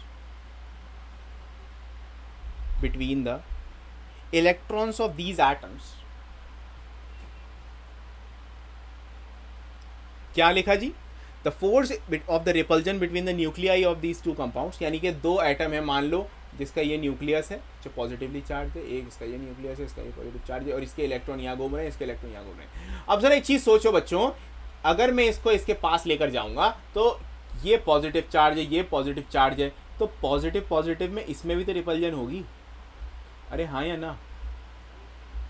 yes sir. है ना? और देखो इसके आसपास भी electron घूम रहे हैं, उसके आसपास भी इलेक्ट्रॉन घूम रहे हैं, तो इनमें भी रिपल्जन हो सकती है। अरे यस और नो? ठीक है, इसका नेक्स्ट लाइन में लिखो, these forces tend to increase the energy of the system. इन रिपल्जन की वजह से सिस्टम की एनर्जी बढ़ जाती है। These forces tends to increase the energy of the system.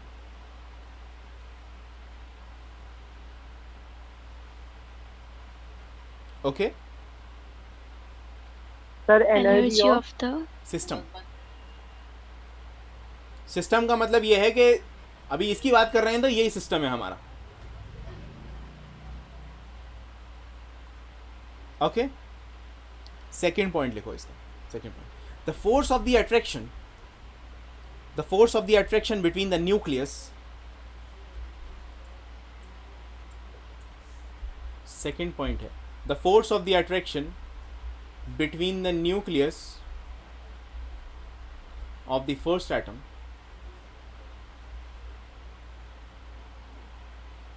and the electrons of the another atom। मतलब ये न्यूक्लियस है ना, ये न्यूक्लियस इसके इलेक्ट्रॉन को खींचेगा और ये वाला न्यूक्लियस इसके इलेक्ट्रॉन को खींचेगा। अरे बात समझ में आई?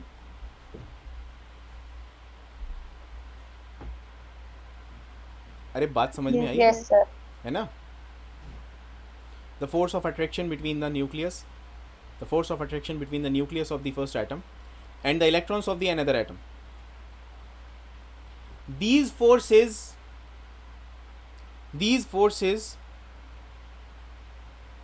tends to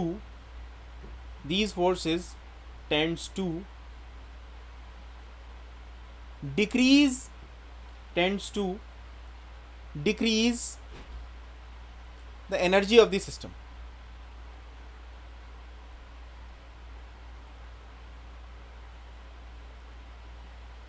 ओके, अरे बात समझ में आई?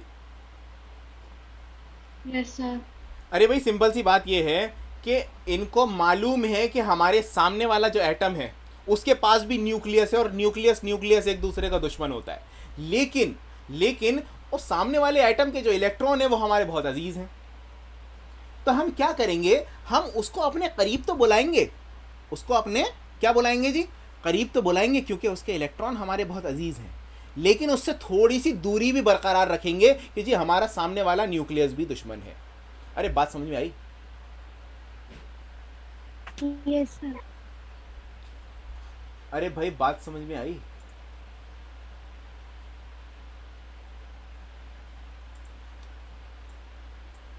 भाई दो एटम हैं, दोनों के पास न्यूक्लियस है, दोनों के पास इलेक्ट्रॉन्स हैं।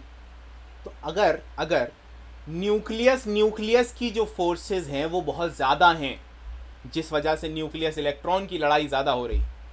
अरे भाई ऐसा समझो, मैं बताता हूँ, देखो मैं बताता हूँ इसको बहुत बढ़िया एग्जाम्पल के तौर पे समझने की। ये है एक बॉय, ठीक है जी, ये है एक बॉय का दोस्त, ये फ्रेंड है।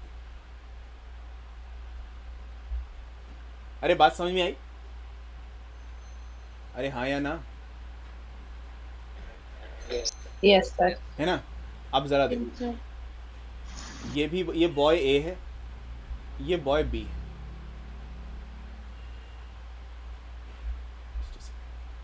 बॉय बी, ये है बॉय ए के वालिद साहब, ये है बॉय बी के वालिद साहब।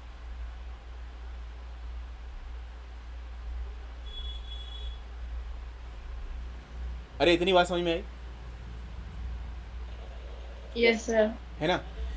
ए और बी बहुत बढ़िया दोस्त हैं, एक दूसरे के करीब आना चाहते हैं।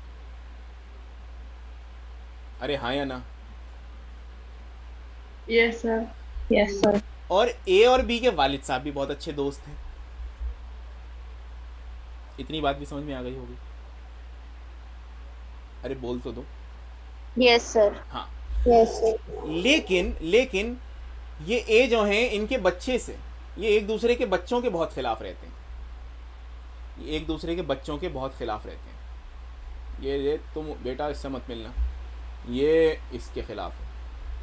इतनी बात समझ में आई? अरे Yes, बोल दो, sir. है ना? अब जरा एक बात बताओ, अगर इनकी गहरी दोस्ती हो जाएगी सबकी मिलके, तो बॉन्ड बन जाएगा?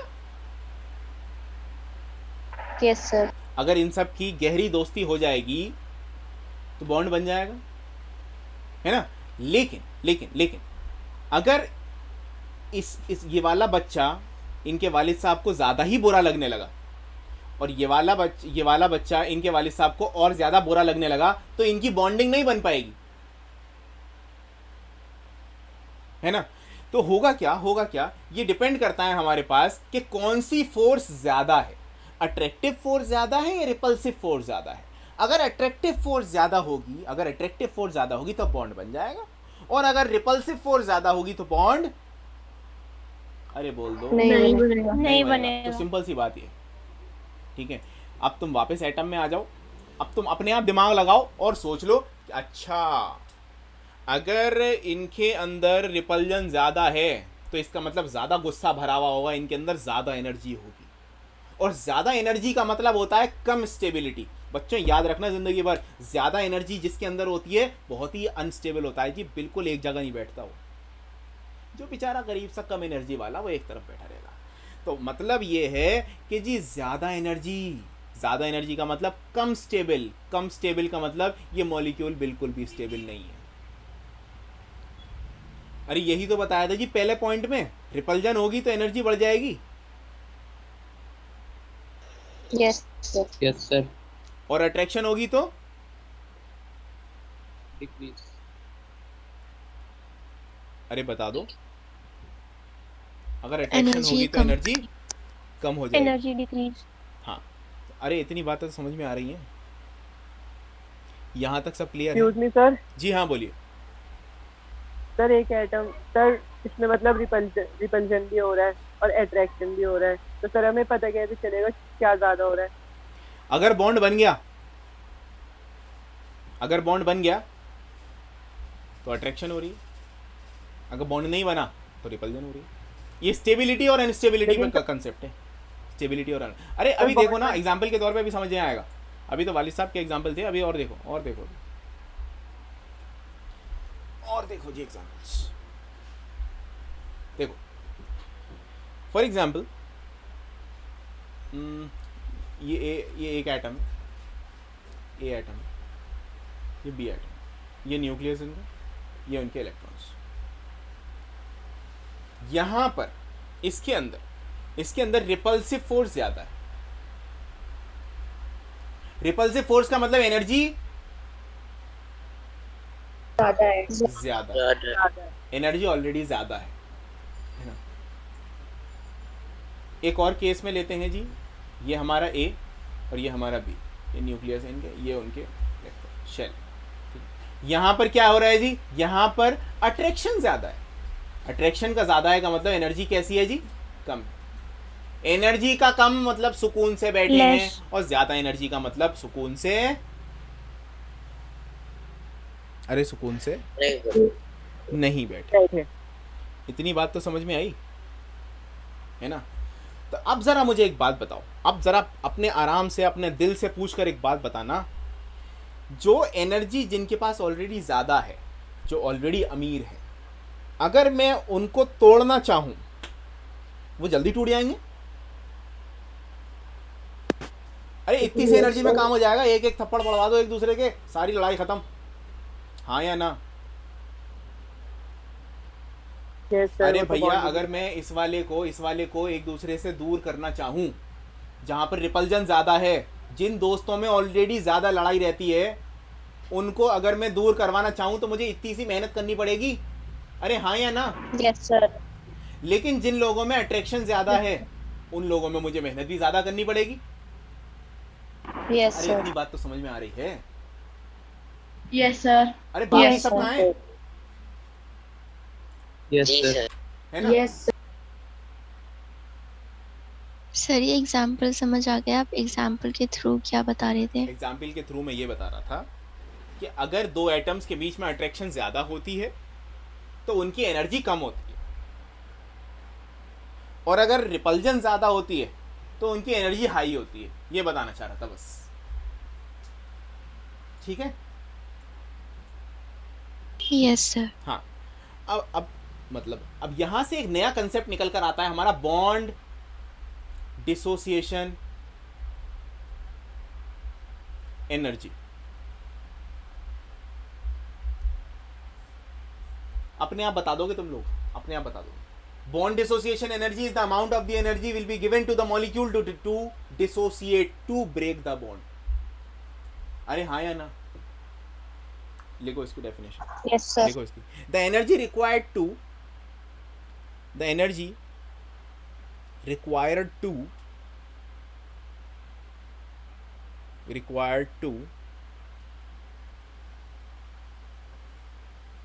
break Sir? 1 mole of bonds, 1 mole of bonds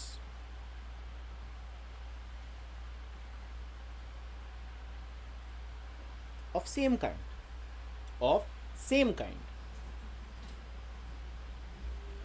is known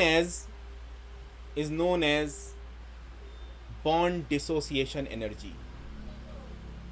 sir जी बेटा। एक बार दोबारा से रिपीट करिएगा definition. The energy required to break 1 mole of the bond of the same kind. Energy required to break 1 mole of the bond of same kind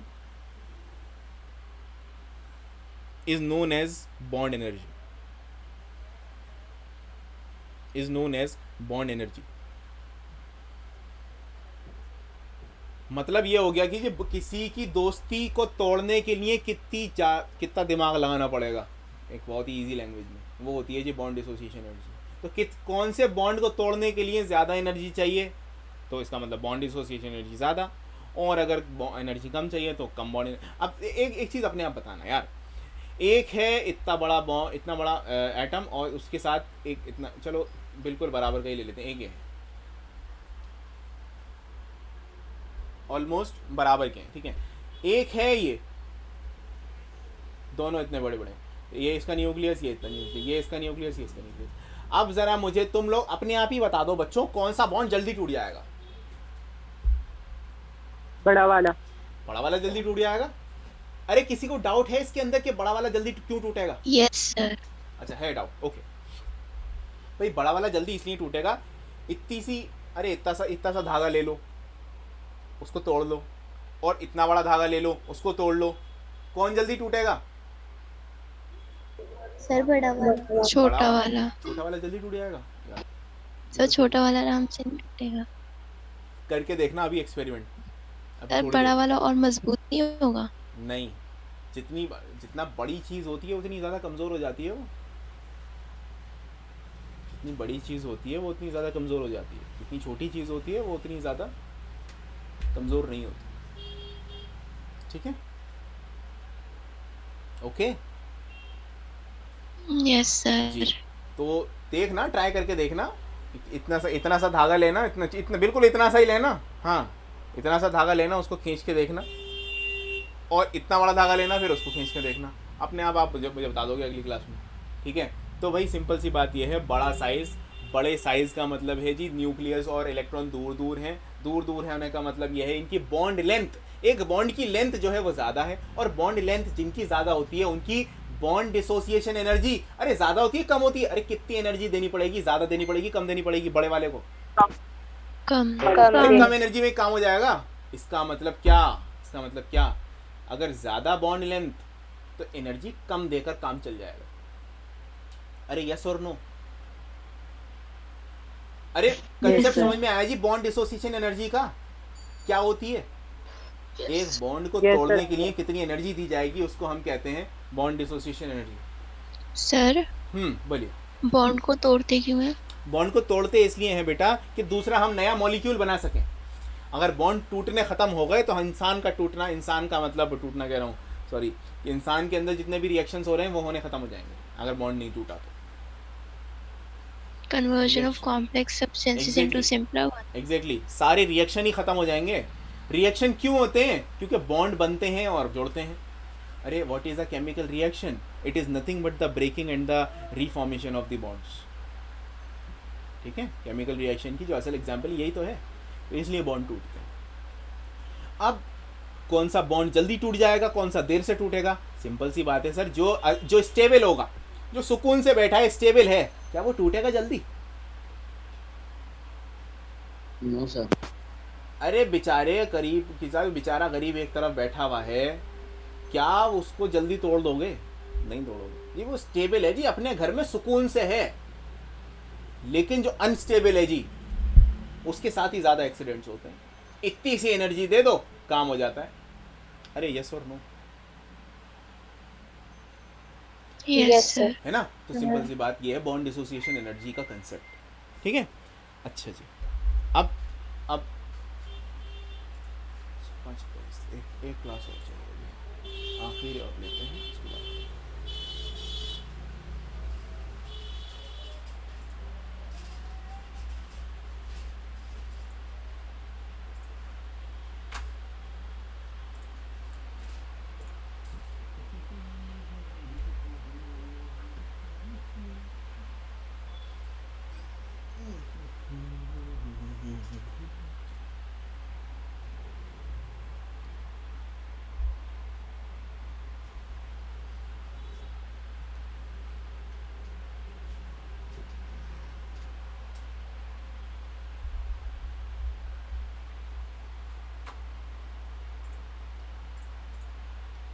हाँ जी, तो clear हुआ इसका कंसेप्ट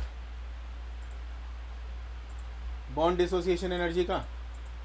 यस सर। आगे आते हैं। सर अब ज़रा तुम खुद बता दो अपने आप। H2 होता है, He हीलियम 2 नहीं होता। क्यों नहीं होता? तुम ये कहोगे जी सर ऐसा है, इनके अंदर अट्रैक्टिव फोर्स ज़्यादा होती हैं और इसके अंदर रिपल्सिव फोर्स ज़्यादा होती है, इसलिए नहीं बनता। बात ख़त्म। अरे बात समझ में आई क्या सर कहा नहीं मैंने? समझ आया है बेटा? सर, नहीं समझ आया। ओके, आपके साथ, आप स्कूल में हैं, आपके स्कूल में 2 फ्रेंड्स हैं आपकी क्लास में और दोनों ही आपसे दोस्ती करना चाहते हैं। ओके, आप किसको अपनी फ्रेंड जल्दी बनाओगे? जिसके अंदर से ज़्यादा अच्छे वाइब्स आएंगे? अरे हाँ या Yes, ना? sir. जिसकी बातें आपको बुरी तो लगेंगी लेकिन कम बुरी लगेंगी, मतलब रिपल्जन थोड़ा कम होगा, अट्रैक्शन ज़्यादा होगा। तो जी ज़्यादा अट्रैक्टिव फोर्स बॉन्ड बना लेगी और ज़्यादा रिपल्सिव फोर्स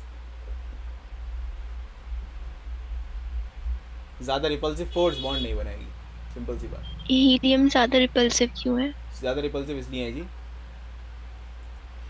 1s2 होता है ना, देखो इसका एक तो न्यूक्लियस और 2+ यहाँ पे है इसका, और एक यह न्यूक्लियस, ये भी 2+ यहाँ पे है, ठीक है। अब ज़रा देखो जब ये इलेक्ट्रॉन की शेयरिंग करेगा तो देखो यहाँ पर 4 इलेक्ट्रॉन, तो एक दो इलेक्ट्रॉन इसके और 2 इलेक्ट्रॉन इसके। अब ज़रा देखो +2 अच्छी खासी रिपल्जन, पहली बात तो अट्रैक्शन तो है, अट्रैक्शन इनकी वजह से अट्रैक्शन है ना, लेकिन रिपल्जन भी तो देखो, एक तो पहली बात तो 4 इलेक्ट्रॉन, और 4 इलेक्ट्रॉन होने के बाद न्यूक्लियस 2+2+ एक दूसरे के आ रहे हैं, तो ये भी इधर इसको खींचेगा, ये उधर उसको धकेलेगा, इसका मतलब इसमें ज़्यादा रिपल्जन होगी। अगर मैं हाइड्रोजन की बात करूँ तो हाइड्रोजन का केस तो सेम है, लेकिन चार्जेस बड़े बड़े नहीं है, ये सिर्फ +1, ये भी सिर्फ +1, और ये सिर्फ एक इलेक्ट्रॉन और एक इलेक्ट्रॉन, तो यहाँ पर रिपल्जन कम है,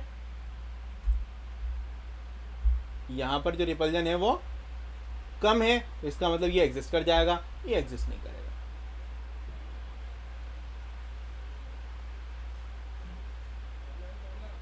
हर एटम में अट्रैक्शन रिपल्जन होती है। अगर कोई मॉलिक्यूल बन रहा है ना, अब जैसे अब यार अपने आप बताओ, क्या इसके अंदर रिपल्जन होगी? बिल्कुल होगी जी, लेकिन रिपल्जन से ज़्यादा बेहतर जो होगी वो अट्रैक्शन होगी, इसलिए बॉन्ड बन जाएगा। हर इंसान में अच्छाई बुराई दोनों होती है, जिसकी ज़्यादा अच्छाई होती है वो अच्छा इंसान कहलाता है। ऐसा तो नहीं है अच्छे इंसान में कोई बुराई नहीं होती, है ना, जिसकी बुराइयाँ ज़्यादा होती हैं वो बुरा इंसान बन जाता है। यानी कि जिसकी रिपल्सिव फोर्स ज़्यादा होती है उसके अंदर बॉन्ड नहीं बनता, जिसकी अट्रैक्टिव फोर्स ज़्यादा होती है उसके अंदर बॉन्ड बन जाता है, दैट्स इट। सर हाइड्रोजन की अट्रैक्टिव फोर्स ज्यादा क्यों है? भाई मैंने बताया ना, हाइड्रोजन की अट्रैक्टिव फोर्स ज़्यादा नहीं है, यहाँ पर रिपल्सिव फोर्स कम है, ओके सर। सर ये हाइड्रोजन का स्टार्टिंग से बता दीजिए। हाइड्रोजन का स्टार्टिंग से बता दूं? अरे भाई ये तुम्हारा एक प्रोटॉन, ये एक प्रोटॉन, ये इलेक्ट्रॉन इसके आसपास घूम रहा है, ये भी इलेक्ट्रॉन इसके आसपास घूम रहा है, ठीक है। इसको कंपेयर करो हीलियम से, ये इसमें 2 प्रोटॉन, इसमें भी 2 प्रोटॉन, और इसमें 2 इलेक्ट्रॉन घूम रहे हैं, और इसमें भी 2 इलेक्ट्रॉन घूम रहे हैं, सॉरी। अब जरा देखो, ये इसको अट्रैक्ट कर रहा है, बहुत बढ़िया, ये उसको अट्रैक्ट कर रहा है, बहुत बढ़िया। ऐसे ही सेम टू सेम ये इन दोनों इलेक्ट्रॉन को अट्रैक्ट कर रहा है, ये उसके दोनों इलेक्ट्रॉन को अट्रैक्ट कर रहा है, तो अट्रैक्शन दोनों तरफ हो रहा है, ठीक है। अरे इतना समझ में आया? Yes sir. है ना। अब जरा रिपल्जन देखो, ये 2+ को रिपेल कर रहा है, और ऐसे ही ये 2- ये 2- को रिपेल कर रहा है। और सिंपल सी एक बहुत ही मतलब इतनी सी जो बात है जो आपको मैं बताना चाहूँगा, मुझे एक बात बता दो, एस के अंदर कितने इलेक्ट्रॉन आते हैं टोटल मिला के? 2 आते हैं। इसके अंदर 2 आ रहे हैं तो ये तो बन जाएगा। इसके अंदर टोटल मिला के कितने हो जाएंगे? 4। एस के अंदर 4 इलेक्ट्रॉन,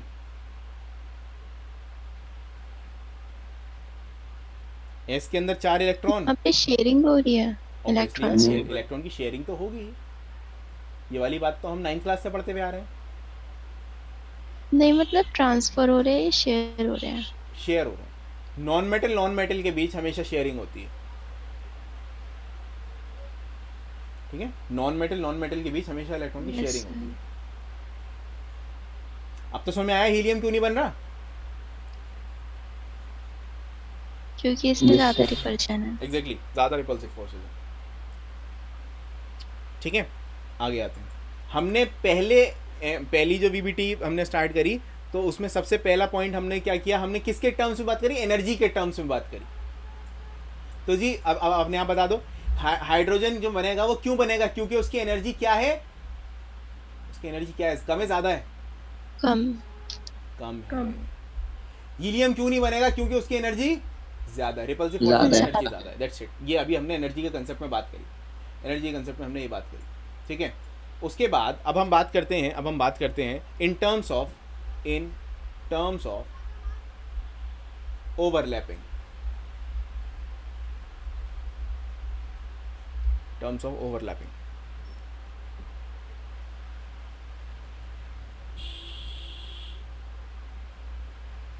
ठीक है, टर्म्स ऑफ ओवरलैपिंग के बारे में लिखो जरा। Covalent bond, covalent bond is formed by, covalent bond is formed by partial overlap of partial overlap of two half-filled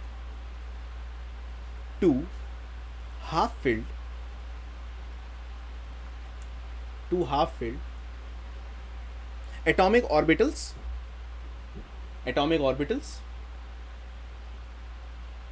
containing the electrons of opposite spin। Electron opposite spin के ही होनी चाहिए जब वो हो रहा है तो शेयरिंग हो रही है तो। अरे बात समझ में आई इतनी? A covalent bond is formed when the partial overlap of the two half-filled atomic orbital contains one electron of the opposite spin। क्या मतलब? मतलब ये है कि अगर मेरे पास एक हाइड्रोजन है, ठीक है, एक हाइड्रोजन है जी, इसका ये न्यूक्लियस, ये इसका इलेक्ट्रॉन घूम रहा है और ये मान लो ऐसी वाली प्लस हाफ की स्पिन में फॉर एग्जांपल, और दूसरा हाइड्रोजन मेरे पास घूम रहा है ये मेरे पास माइनस हाफ की स्पिन में। तो क्या होगा, ये प्लस हाफ की स्पिन और ये माइनस हाफ की स्पिन। अच्छा एक बात बताओ, एक बात और बताना, हाइड्रोजन की अगर मैं बात करता हूं तो ये ऐसे और ये भी ऐसे, अरे हाँ या ना? यस Yes, बीच में yes. न्यूक्लियस, ये बीच में न्यूक्लियस। अब जरा एक बात बताओ, जब इसके पास मान लो ये वाला इलेक्ट्रॉन था, इसके पास मान लो ये वाला इलेक्ट्रॉन था, ठीक है, तो अब देखो मैं क्या करूँगा, अब मैं इसको पकड़ूंगा, इसको पकड़ा, क्या किया, ये एस जो है ना, एस को ओवरलैप करा दिया जी, देखो जी ओवरलैपिंग हो गई। अब देखो ये जो बीच में बना है, दोनों इलेक्ट्रॉन यहाँ हैं ऑपोजिट स्पिन के। अरे बात समझ में आई? और अगर सर सेम स्पिन होगा फिर? सेम स्पिन तो कभी आएगा ही नहीं, सेम स्पिन अट्रैक्शन होती ही नहीं है कभी, ठीक है। तो सर वो बॉन्ड नहीं बनाएगा? हाँ, वो कभी बॉन्ड नहीं बनाएगा। बॉन्ड बनाएगा उसको, उसकी हमें देखो, ये रिएक्शन ना फोटोकेमिकल रिएक्शन की बात कर रहे हैं आप, बहुत एडवांस लेवल पर चले गए, बहुत एडवांस। क्योंकि हम कभी कभी एनर्जी देकर इलेक्ट्रॉन की स्पिन चेंज करा लेते हैं, फोटोकेमिकल रिएक्शन होते हैं, ठीक है। तो अरे ओवरलैपिंग समझ में आई? अरे कुछ भी नहीं होना। Yes, sir. ओवरलैपिंग का मतलब ये, अगर देखो एस ये दूसरे एस के साथ ओवरलैप करके देखो, ये ओवरलैपिंग हो गई ना, अरे ये वाला पार्ट Yes, sir. कॉमन हो गया ना, तो इसका मतलब दोनों इलेक्ट्रॉन यही हैं, दोनों इलेक्ट्रॉन यही हैं, ये हो गया जी बॉन्ड, कोवेलेंट बॉन्ड। अगर मेरे पास मान लो एक एस है, दूसरा पी है, दूसरा मान लो एक पी है, पी होते तो तीन है, मैं अभी एक ही बना रहा हूँ, तो क्या हुआ जी, कुछ नहीं करो, इसको ये उठाओ, इसको उठाओ, और पी के अंदर ये इसके अंदर ओवरलैप हो गया, तो देखो जी हो गया ओवरलैप। अब देखो जी यहाँ पर होंगे जी दोनों इलेक्ट्रॉन इसके। अरे बात समझ में आई? सर ये हाइपोथेटिकल है। नहीं, ये चीज़ हाइपोथेटिकल नहीं है, ये सच में होता है, ओवरलैपिंग तो होती है। आप अगर बॉन्ड को डिफाइन करो, देखो अब मैं आपसे कहूंगा what is a bond, bond क्या है। अब आपसे एक सिंपल सी डेफिनेशन होगी कि जी सर ऐसा है, पूरे मॉलिक्यूल में बॉन्ड एक ऐसी जगह है जहां से एक एटम दूसरे एटम से जुड़ा हुआ है। ये तो बच्चों वाली डेफिनेशन हो गई। अब आप लोग हो गए बड़े, आपने इलेक्ट्रॉन की बात कर ली, आपने ओवरलैपिंग की बात कर ली, तो इसका मतलब ये हो गया कि सर बॉन्ड एक ऐसी जगह है पूरे मॉलिक्यूल में जहां पर इलेक्ट्रॉन की डेंसिटी सबसे ज्यादा है। अपने आप बता दो जी इलेक्ट्रॉन की डेंसिटी ज्यादा है या नहीं? Yes sir. अरे इसके पास एक ही इलेक्ट्रॉन था, वो सिर्फ कहाँ मिलेगा, बॉन्ड में मिलेगा। इसके पास भी एक ही इलेक्ट्रॉन था, कहाँ मिलेगा, बॉन्ड में मिलेगा। तो इसका मतलब पूरे मॉलिक्यूल में the high it is the place where the probability of the finding electron is highest. अरे बात समझ में आई? Yes sir.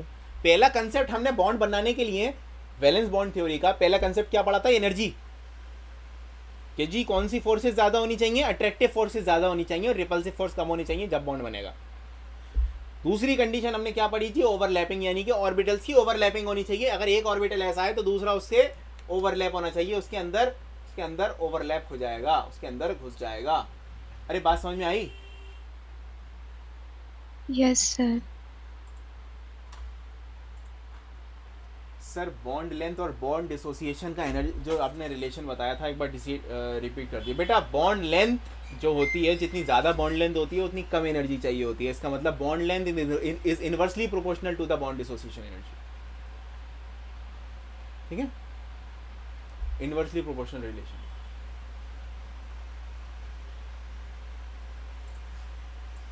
हाँ तो भाई इतना समझ में आया? यहाँ तक कोई कंसेप्ट, मतलब कोई प्रॉब्लम तो नहीं है? आओ ज़रा एग्जाम्पल लेते हैं, एग्जाम्पल ले लो, example first. Formation of hydrogen molecule, formation of H2 molecule. भाई H2 मॉलिक्यूल सिंपल सी बात है, अरे ये बताने की ज़रूरत है क्या? एक न्यूक्लियस, इलेक्ट्रॉन घूम रहा है, ये रहा जी एक स्पिन का इलेक्ट्रॉन यहाँ घूम रहा है, ये है जी एक स्पिन का इलेक्ट्रॉन यहाँ घूम रहा है। दूसरा है हाइड्रोजन, इसका भैया वो उसका न्यूक्लियस रहेगा और उसका इलेक्ट्रॉन यहाँ घूम रहा है। अरे बात समझ में आई? अरे हाँ या ना? इनका क्या कराना है, हमें बॉन्ड बनवाना है। कुछ नहीं करना सर, ऐसा है इस वाले हाइड्रोजन को उठाते हैं, क्या करा देते हैं, ओवरलैपिंग। लो जी बन गया बॉन्ड। अरे बॉन्ड बन गया। देखो इलेक्ट्रॉन की शेयरिंग भी हो गई। हम शुरू से पढ़ते आ रहे थे कि शेयरिंग ऑफ इलेक्ट्रॉन, इलेक्ट्रॉन की शेयरिंग भी हो गई। देखो अब इस वाले एस के अंदर देखो, इस वाले एस में, पूरे एस में देखो कितने इलेक्ट्रॉन दिख रहे हैं,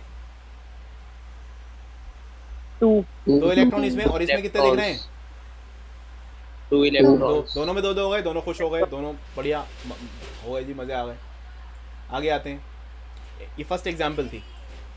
अच्छा मैंने तो इधर उठा के इधर रख दिया है, आपको ना पूरा रिएक्शन करके दिखाना है।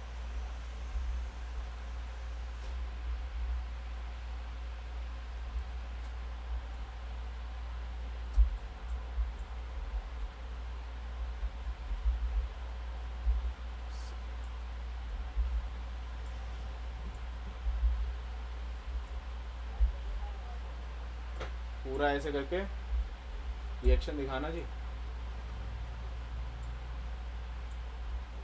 जी ये इसमें ऐड हुआ तो ये बन गया, ऐसे करके रिएक्शन दिखाना पूरा करके।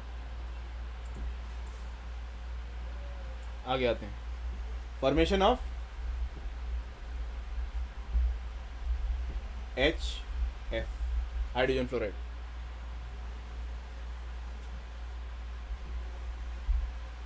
देखो हाइड्रोजन तो अपना वैसा ही है बेचारा, प्यारा सा हाइड्रोजन, ये बीच में उसका न्यूक्लियस, ये हो गया, एक इलेक्ट्रॉन उसका ये हैगा ऐसे। अरे हाँ या ना? Yes sir. Yes sir. Fluorine जो है, फ्लोरीन का बताओ मुझे आखिरी ऑर्बिटल कौन सा है जी? P है, 2p, 2p में कितने इलेक्ट्रॉन होते हैं टोटल, कितने आते हैं? 6। फ्लोरीन के अंदर कितने हैं?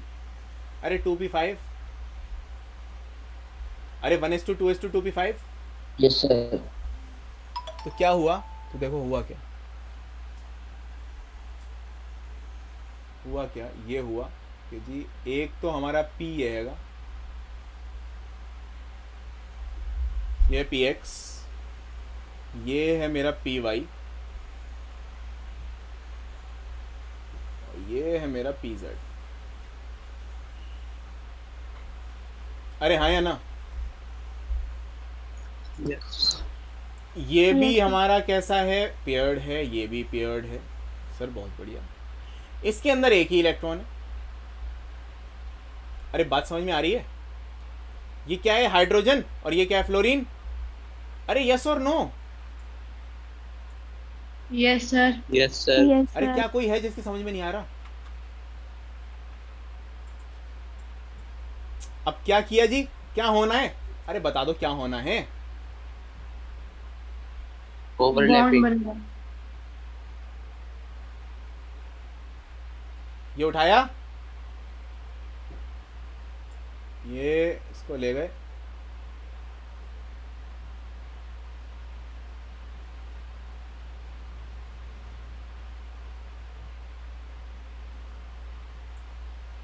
ये लो। अरे हो गई ओवरलैपिंग। अरे बॉन्ड Yes, बन गया, sir. Hydrogen fluoride Yes, HF। sir.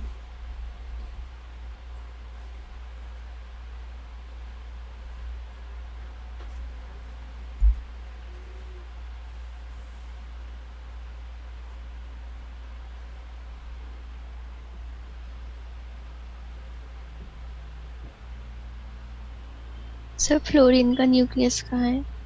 लो जी, ये हैगा।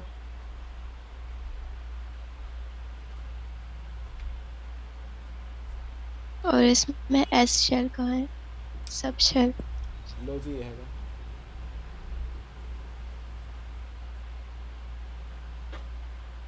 पूरा इसलिए नहीं बनाया था क्या कंफ्यूजन हो जाती। ठीक है, पूरा इसलिए नहीं बनाया था।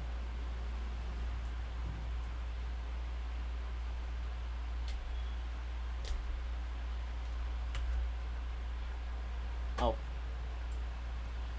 अब लो फॉर्मेशन ऑफ, इसी में बना लेते हैं। देखो ऐसे,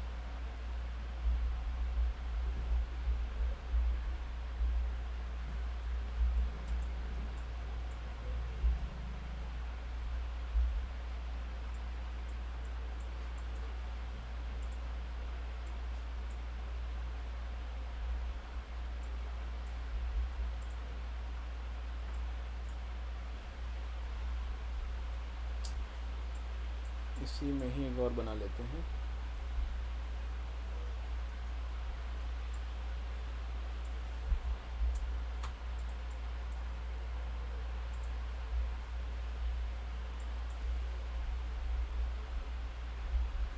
formation of F2 molecule, fluorine molecule, F2 molecule.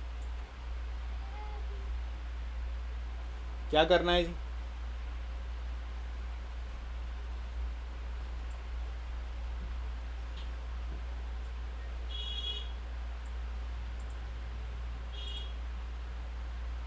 अरे F2 मॉलिक्यूल बन गया।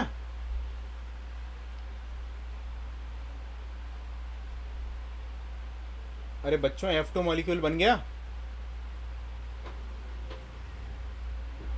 Yes, sir. हम्म,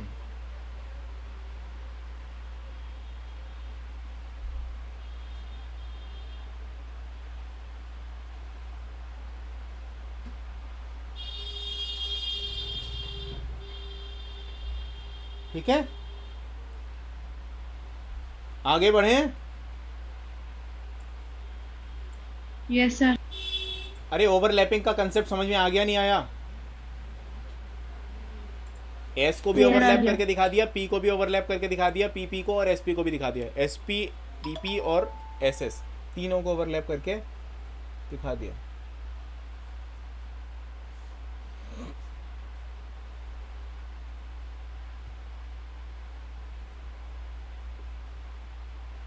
ठीक है। अच्छा, एक चीज़ याद रखना, एस, अब जैसे एस एस है, hydrogen hydrogen, H H, F F और एच एफ, तीन मॉलिक्यूल बनाए ना, तीनों में ओवरलैपिंग भी अलग अलग तरह की है। अरे है या नहीं? Yes sir. यस और सर। ओवरलैपिंग अलग अलग तरह होने की वजह से इनकी बॉन्ड डिसोसिएशन एनर्जी भी अलग अलग है। ओवरलैपिंग होने की वजह से इनकी बॉन्ड डिसोसिएशन एनर्जी भी अलग अलग है। कितनी कितनी है मेरे हिसाब से अभी मत लिखो, कंफ्यूज हो जाओगे। बस है, अलग अलग है, अलग, क्योंकि ऑब्वियसली अलग अलग है जी। एस एस ओवरलैपिंग हो रही है, इसके अंदर एस एस हो रही है, इसके अंदर पी पी हो रही है, और इसके अंदर एस पी ओवरलैपिंग हो रही है ना। तो अलग अलग है, तो ऑब्वियसली इनकी बॉन्ड को तोड़ने के लिए एनर्जी भी अलग अलग ही चाहिए होगी। ठीक है, सबसे बढ़िया जो होती है वो इसके अंदर होती है, एस पी के अंदर। sp के अंदर बहुत बढ़िया अच्छी अच्छी ओवरलैपिंग होती है, उसके बाद ss में होती है, उसके बाद pp में होती है।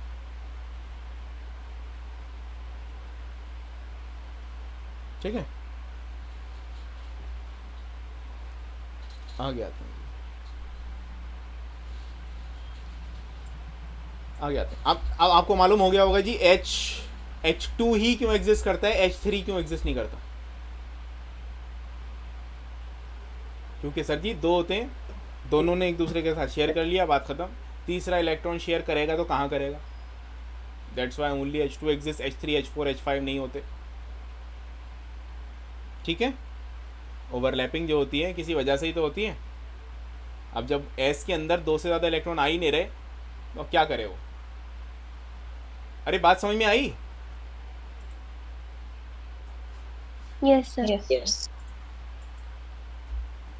ठीक है, और He2 क्यों नहीं बन रहा, ये भी समझ में आ गया होगा। He2 क्यों नहीं बन रहा, भाई सिंपल सी बात है, हीलियम के अंदर S के अंदर ऑलरेडी दो इलेक्ट्रॉन मौजूद हैं, वो भी पेयर्ड। क्या ये किसी से बॉन्ड बनाएगा? No sir. एग्जैक्टली, बात ही खत्म। इसलिए He2 एग्जिस्ट नहीं करता। ठीक है, ये दो अप्रोच हैं किसके, वैलेंस बॉन्ड थ्योरी। अब बात करते हैं types of the covalent bond. Types of covalent bond. Types of the covalent bond.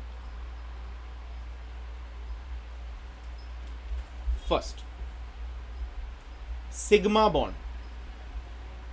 लिख लो पहले पूरा नाम, सिग्मा बॉन्ड। सिग्मा बॉन्ड क्या होता है बच्चे, याद रखो हमेशा, जब भी या तो SS ओवरलैपिंग हो या SP ओवरलैपिंग हो, ठीक है, इसके अंदर हमेशा SS और SP के अंदर हमेशा सिग्मा बॉन्ड बनेगा। और अभी बताता हूँ कि सिग्मा बॉन्ड होता क्या है, अभी रुको। और समटाइम्स PP में भी होता है sigma bond.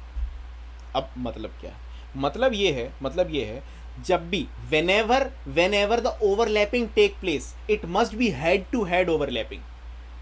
Whenever overlapping takes place it must be head to head overlapping.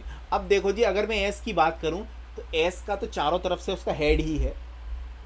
अरे हाँ या ना, S का तो चारों तरफ से हेड है, तो अगर मैं इस वाले S को पकड़ के इसके अंदर फोड़ दूं तो ये तो हेड टू हेड ही ओवरलैपिंग हुई। अरे हाँ या ना, यस सर। है ना। अब देखो, अब अगर मैं S की बात करूं तो S के अंदर अगर मैं P की ओवरलैपिंग, अच्छा देखो P की ओवरलैपिंग दो तरीके से हो सकती है, या तो ये वाला P है या फिर ये वाला P है ना। अब देखो, अब अपने आप बताओगे तुम लोग, तुम अपने आप ही बताओगे। देखो ये है, इसके अंदर अगर मैं ओवरलैपिंग ऐसी करा दूं, क्या ये हेड टू हेड ओवरलैपिंग हुई? Yes sir. हुई, बहुत बढ़िया। तो SP के अंदर अगर हेड टू हेड ओवरलैपिंग हो रही है तो ये सिग्मा बॉन्ड हुआ। अब अगर हमारी साइड बाय साइड ओवरलैपिंग हुई ऐसी वाली, थोड़ा सा टेढ़ा है जिसको सीधा कर लें पहले, हाँ, क्या ऐसी ओवरलैपिंग होगी? अरे अपने आप बताओ, क्या होगी ओवरलैपिंग? No sir. तो SP की कभी भी साइड बाय साइड ओवरलैपिंग नहीं होती, SP।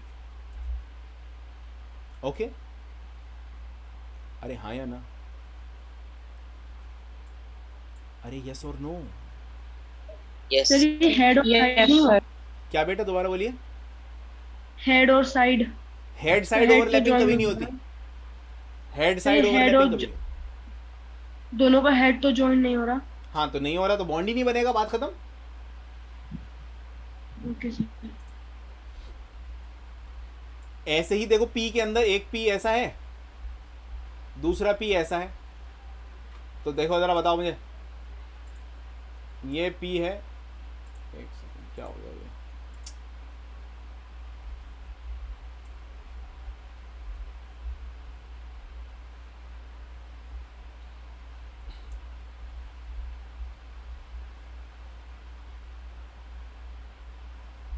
है ना, ये है, ये पकड़ के इसके अंदर कर दो, ये जी हो गई हेड टू हेड ओवरलैपिंग।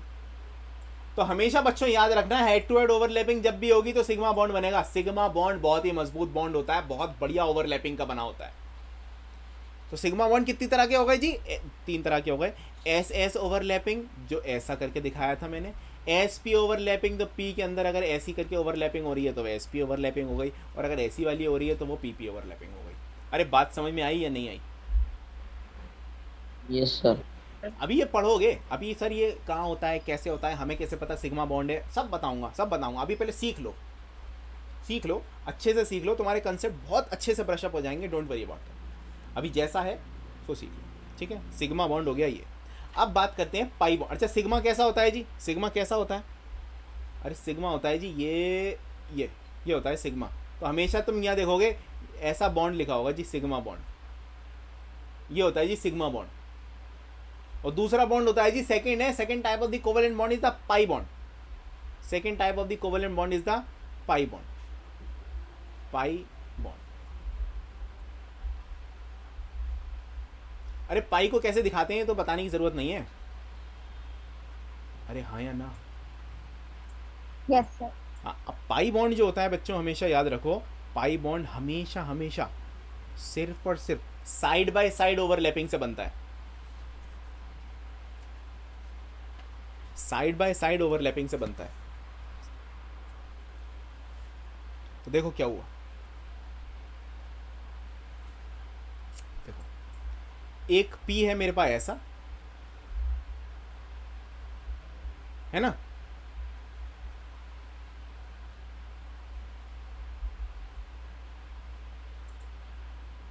तो देखो इस पी को अगर मैं इसके करीब लाता रहूं, अरे ओवरलैपिंग हो रही है।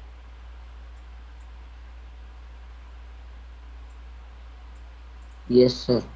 है ना, हो रही है ना? यस सर, हो रही है। तो बस इसको बोलते हैं जी पाई बॉन्ड, इसको बोलते हैं पाई बॉन्ड। और होता क्या है, देखो होता क्या है, जब ये पाई बॉन्ड बन जाता है ना, जब ये पाई बॉन्ड बन जाता है ना, तो होता ये है कि जैसे फॉर एग्जांपल इसका न्यूक्लियस है, एक दूसरे का न्यूक्लियस, तो होता क्या है, ऊपर के ये बॉन्ड बन गए, तो ये देखो ये ऊपर के बॉन्ड एक साथ ऐसे आ गए, और जब नीचे वाले भी गए तो ये नीचे वाले भी ऐसे आ गए। ऐसे करके बॉन्ड बन जाता है। अब जरा सोचो एक चीज सोचो, एक है मेरे पास ये पी एक्स एक्सिस पे है जी, पी एक्स होगा। अरे एक्स एक्सिस पे है तो पी एक्स होगा या नहीं? Yes sir. Yes sir. Yes sir.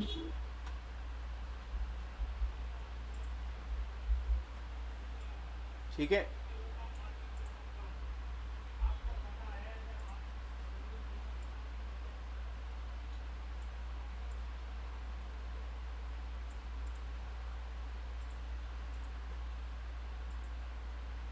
अभी खाली पी एक्स और पी वाई की बात कर रहे हैं, ठीक है बच्चों? सिर्फ किसकी बात कर रहे हैं? PXPY। हाँ, पी एक्स पी वाई की बात कर रहे हैं। आओ देखो, अब जरा सोचना, अपने अच्छे से दिमाग से सोचना।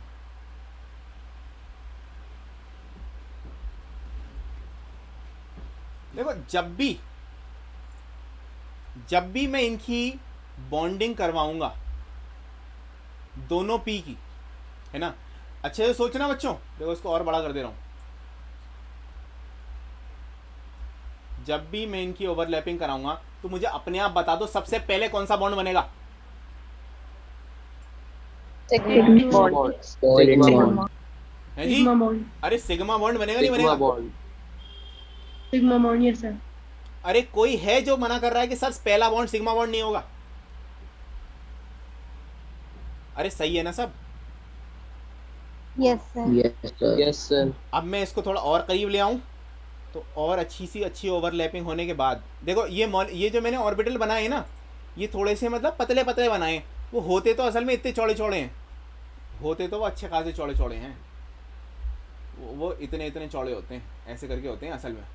मैं अगर ऐसे करके बनाऊंगा ना तो वो थोड़े से आपको कंफ्यूजिंग लगेंगे, वो इतने चौड़े चौड़े होते हैं।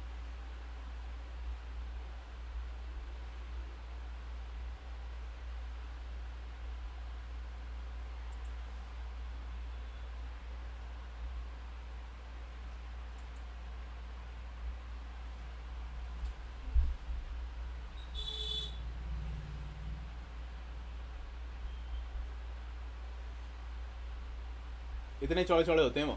तो देखो जी ये तो बन गया सिग्मा बॉन्ड, अरे हाँ या ना? Yes sir. और ये और ये जो Yes, बना sir. ये कौन सा बॉन्ड बना? Pi bond. 5 on 5. अब सर ओवरलैपिंग तो दो जगह हो रही है, तो क्या दो पाई बॉन्ड बनेंगे? बेटा नहीं, दो पाई बॉन्ड नहीं बनेंगे। अरे पी तो वही है, अरे ये तो पी वाई ही है और ये भी पी वाई है। एक पी वाई दूसरे पी वाई के साथ हो रहा है तो बॉन्ड तो एक ही बनेगा। तो इसलिए ओवरलैपिंग तो डबल हो रही है ऊपर और नीचे, लेकिन पाई बॉन्ड एक ही है वो।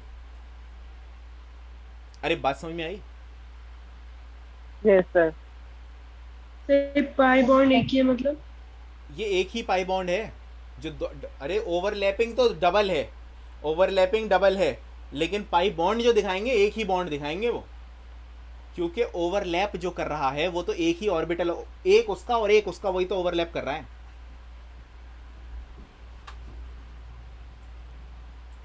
सर इसमें 2 बॉन्ड है जिसमें एक सिग्मा और एक पाई है, हाँ ऐसा है? जी हाँ। सिग्मा तो ये है जी सर हेड ऊपर टू हेड वाला बॉन्ड नहीं ओवरलैपिंग वाला, दिखेगा? सिग्मा तो ये हेड टू हेड ओवरलैपिंग वाला, जो इसकी बॉन्डिंग इससे हो गई। और अब देखो, अब ये वाले एक ये ऑर्बिटल था, एक ये ऑर्बिटल था, तो अभी ये जब ये वाले ओवरलैप करेंगे तो वो पाई बॉन्ड बना लेंगे, बस सिंपल सी बात है। अब ज़रा एक चीज़ अपने आप सोचना, अच्छे से सोचना, अगर जो जेड एक्सिस वाले भी हैं इसमें हैं, अगर इसमें जेड एक्सिस वाले भी हैं, अभी ये भी तो पाई बना सकते हैं। अरे ये भी तो अगर यहाँ पर मैंने बना दिए, अगर मैंने यहाँ पर ऐसे करके बना दिए, तो ये भी तो पाई बना सकते हैं या नहीं? यस यस सर, बना सकते तो हैं। इसका मतलब पाई बॉन्ड दो भी हो सकते हैं, लेकिन पाई बॉन्ड दो कब होंगे? जब पी वाई और पी जेड अलग अलग ओवरलैपिंग करेगा। अरे बातें समझ में आ रही हैं जी? दोबारा नो बोलिए। सर रिपीट कर दिए। रिपीट कर देते हैं, कोई बात नहीं। ये तो देखो जी, अरे देखो यार, पेन ले लेते हैं। 3 4 6। सर मुझे बात समझ नहीं आई, जब हाँ। फिगर में 2 जगह पाई बॉन्ड बन रहे हैं तो आप एक ही क्यों कंसीडर कर रहे हैं? बताता हूँ, अरे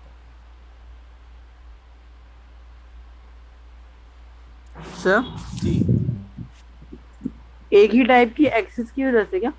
एग्जैक्टली अरे एक ही टाइप के एक्सिस की वजह से ही, सही सोचा आपने। अब ज़रा देखो बच्चों, ये है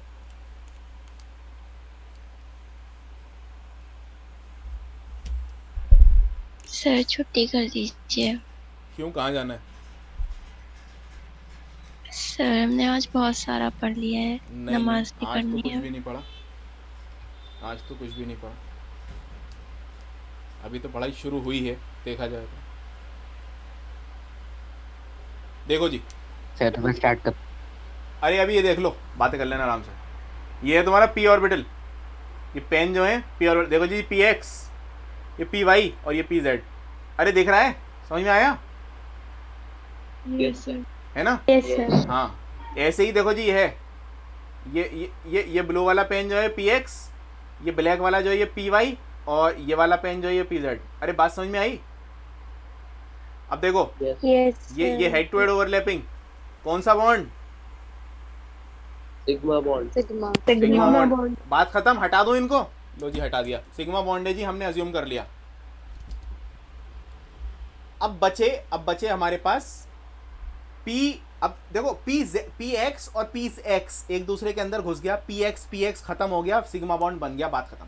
अब देखो जी जो खड़े वाले हैं, ठीक है, ये है हमारा, ये हमारे हैं पी वाई। अब देखो जब पी वाई एक दूसरे से अटैच होंगे, अरे भाई एक ही एक्सिस तो एक दूसरे से मिल रही है। 2 मिनट के लिए जेड भूल जाओ, सिर्फ ये रखो, अरे यही तो एक दूसरे से मिल रहे हैं, तो जब ये एक दूसरे से में मिलेंगे तो बॉन्ड तो एक ही बनेगा, ओके सर। है ना? जब ये एक दूसरे से मिलेंगे तो ये बॉन्ड एक ही बनेगा। अब देखो हमारे पास क्या केस है, हमारे पास जेड भी है, तो पहला तो हमने सिग्मा बना लिया था, तो देखो दूसरा बॉन्ड जो बनेगा, एक तो पाई इसका मिलकर बनेगा, ठीक है, एक तो पाई इसका मिलकर बनेगा, एक तो पाई बॉन्ड ये वाला हो गया, और एक पाई बॉन्ड बनेगा जेड को मिलाकर। यहां तक बात समझ में आई? Okay sir. Yes sir. Yes sir. Okay है ना? यस सर इसलिए मत बोलना कि सर छुट्टी कर देंगे हम, यस बोल देंगे। तो बात समझ में आए तो यस बोलना, ठीक है जी? अब Yes. आपका होमवर्क ये है, आपका होमवर्क ये है कि मुझे बॉन्डिंग बताना, ठीक है? बॉन्डिंग बताना ऑक्सीजन के अंदर कैसी होती है, ऑक्सीजन के अंदर कैसे ओवरलैपिंग वगैरह क्या हो रही है ऑक्सीजन मॉलिक्यूल O2 मॉलिक्यूल में, और मुझे फिर बताना CH4 में, चलो CH4 अभी मत बताओ, CH4 छोड़ो, H2 बता दो, H2 में कैसी हो रही है, और आपका O2 बता दो, O2 में कैसी हो रही है, और N2 बता दो, नाइट्रोजन N2 मॉलिक्यूल में कैसी हो रही है बॉन्डिंग। नेक्स्ट क्लास में मुझे ये मालूम करना है, ठीक है? Okay sir. Yes sir. Sir H2, sir O2, H2, N2 और बस ये 3 तो बोले हैं यार, यही 3 तो बोले हैं भाई, ओके सर। ठीक है? आप सबको क्लियर है? सर कल छुट्टी होगी? Yes. मुझे नहीं लगता कल छुट्टी होगी, आई डोंट थिंक सो। और छुट्टी करके क्या करोगे, चलो मुझे बताओ। आई डोंट थिंक सो छुट्टी होगी। छुट्टी के लिए सर रेस्ट। नहीं, कोई ज़रूरत नहीं है रेस्ट की, इतना टाइम नहीं है हमारे पास। फरहा मैम, आप आवाज़ आ रही है मेरी? आई थिंक वो ज़्यादा बेहतर बता सर सकती हमें है। डांट पड़ जाएगी। नहीं, डांट वाट नहीं पड़ेगी, मैं खुद कंफर्म कर लूँगा जी, कोई बात नहीं। जी अदील बताइए। जी मैम, कल का बच्चे पूछ रहे हैं छुट्टी है या नहीं? कल का क्या? अच्छा कल, हाँ 11th की तो छुट्टी है ओके, जी, मैं भी ग्रुप्स पे डाल दूंगी। ठीक है, 11th की छुट्टी है जी। ठीक है मैम। एक्स्ट्रा क्लास की तो जरूरत नहीं है ना आपको? नहीं मैम, अभी तो सर जरूरत चैप्टर नहीं। 2 की ठीक है ठीक है ठीक है, ठीक है छुट्टी है कल की। Okay, okay thank you. Sir, जी एक्सक्यूज मी सर, जी हाँ, सर चैप्टर 2 की एक्स्ट्रा क्लास ले लीजिए कल। क्या बेटा? सर चैप्टर 2 की एक्स्ट्रा क्लास ले लीजिए कल। चैप्टर 2 की एक्स्ट्रा क्लास यार देखो अभी पॉसिबल नहीं हो पाएगा, क्योंकि सर कल नहीं सर, मेरी भी मुझे भी बहुत सारे काम होते हैं ना, तो वो भी हैं, और बहुत सारी चीज़ें मुझे भी प्रिपेयर करनी है, तो थोड़ा सा यार टाइम लगेगा। ठीक है, और कोई सवाल किसी का? सर आपने हमें नोट्स भेज दिए थे चैप्टर 2 के। चैप्टर 2 के नहीं, बहुत सर थोड़े आपकी से फाइल भेजे। करप्ट हो गई। अरे जब सब बैकअप तुम्हारे पास हैं, फिर भी नोट्स की ज़रूरत है? सर नोट्स में से एक दफ़ा पढ़ लेते हैं डेफिनेशंस वगैरह। चलें, कोई बात नहीं, ठीक है, इंशाल्लाह देखते हैं फिर क्या होता है।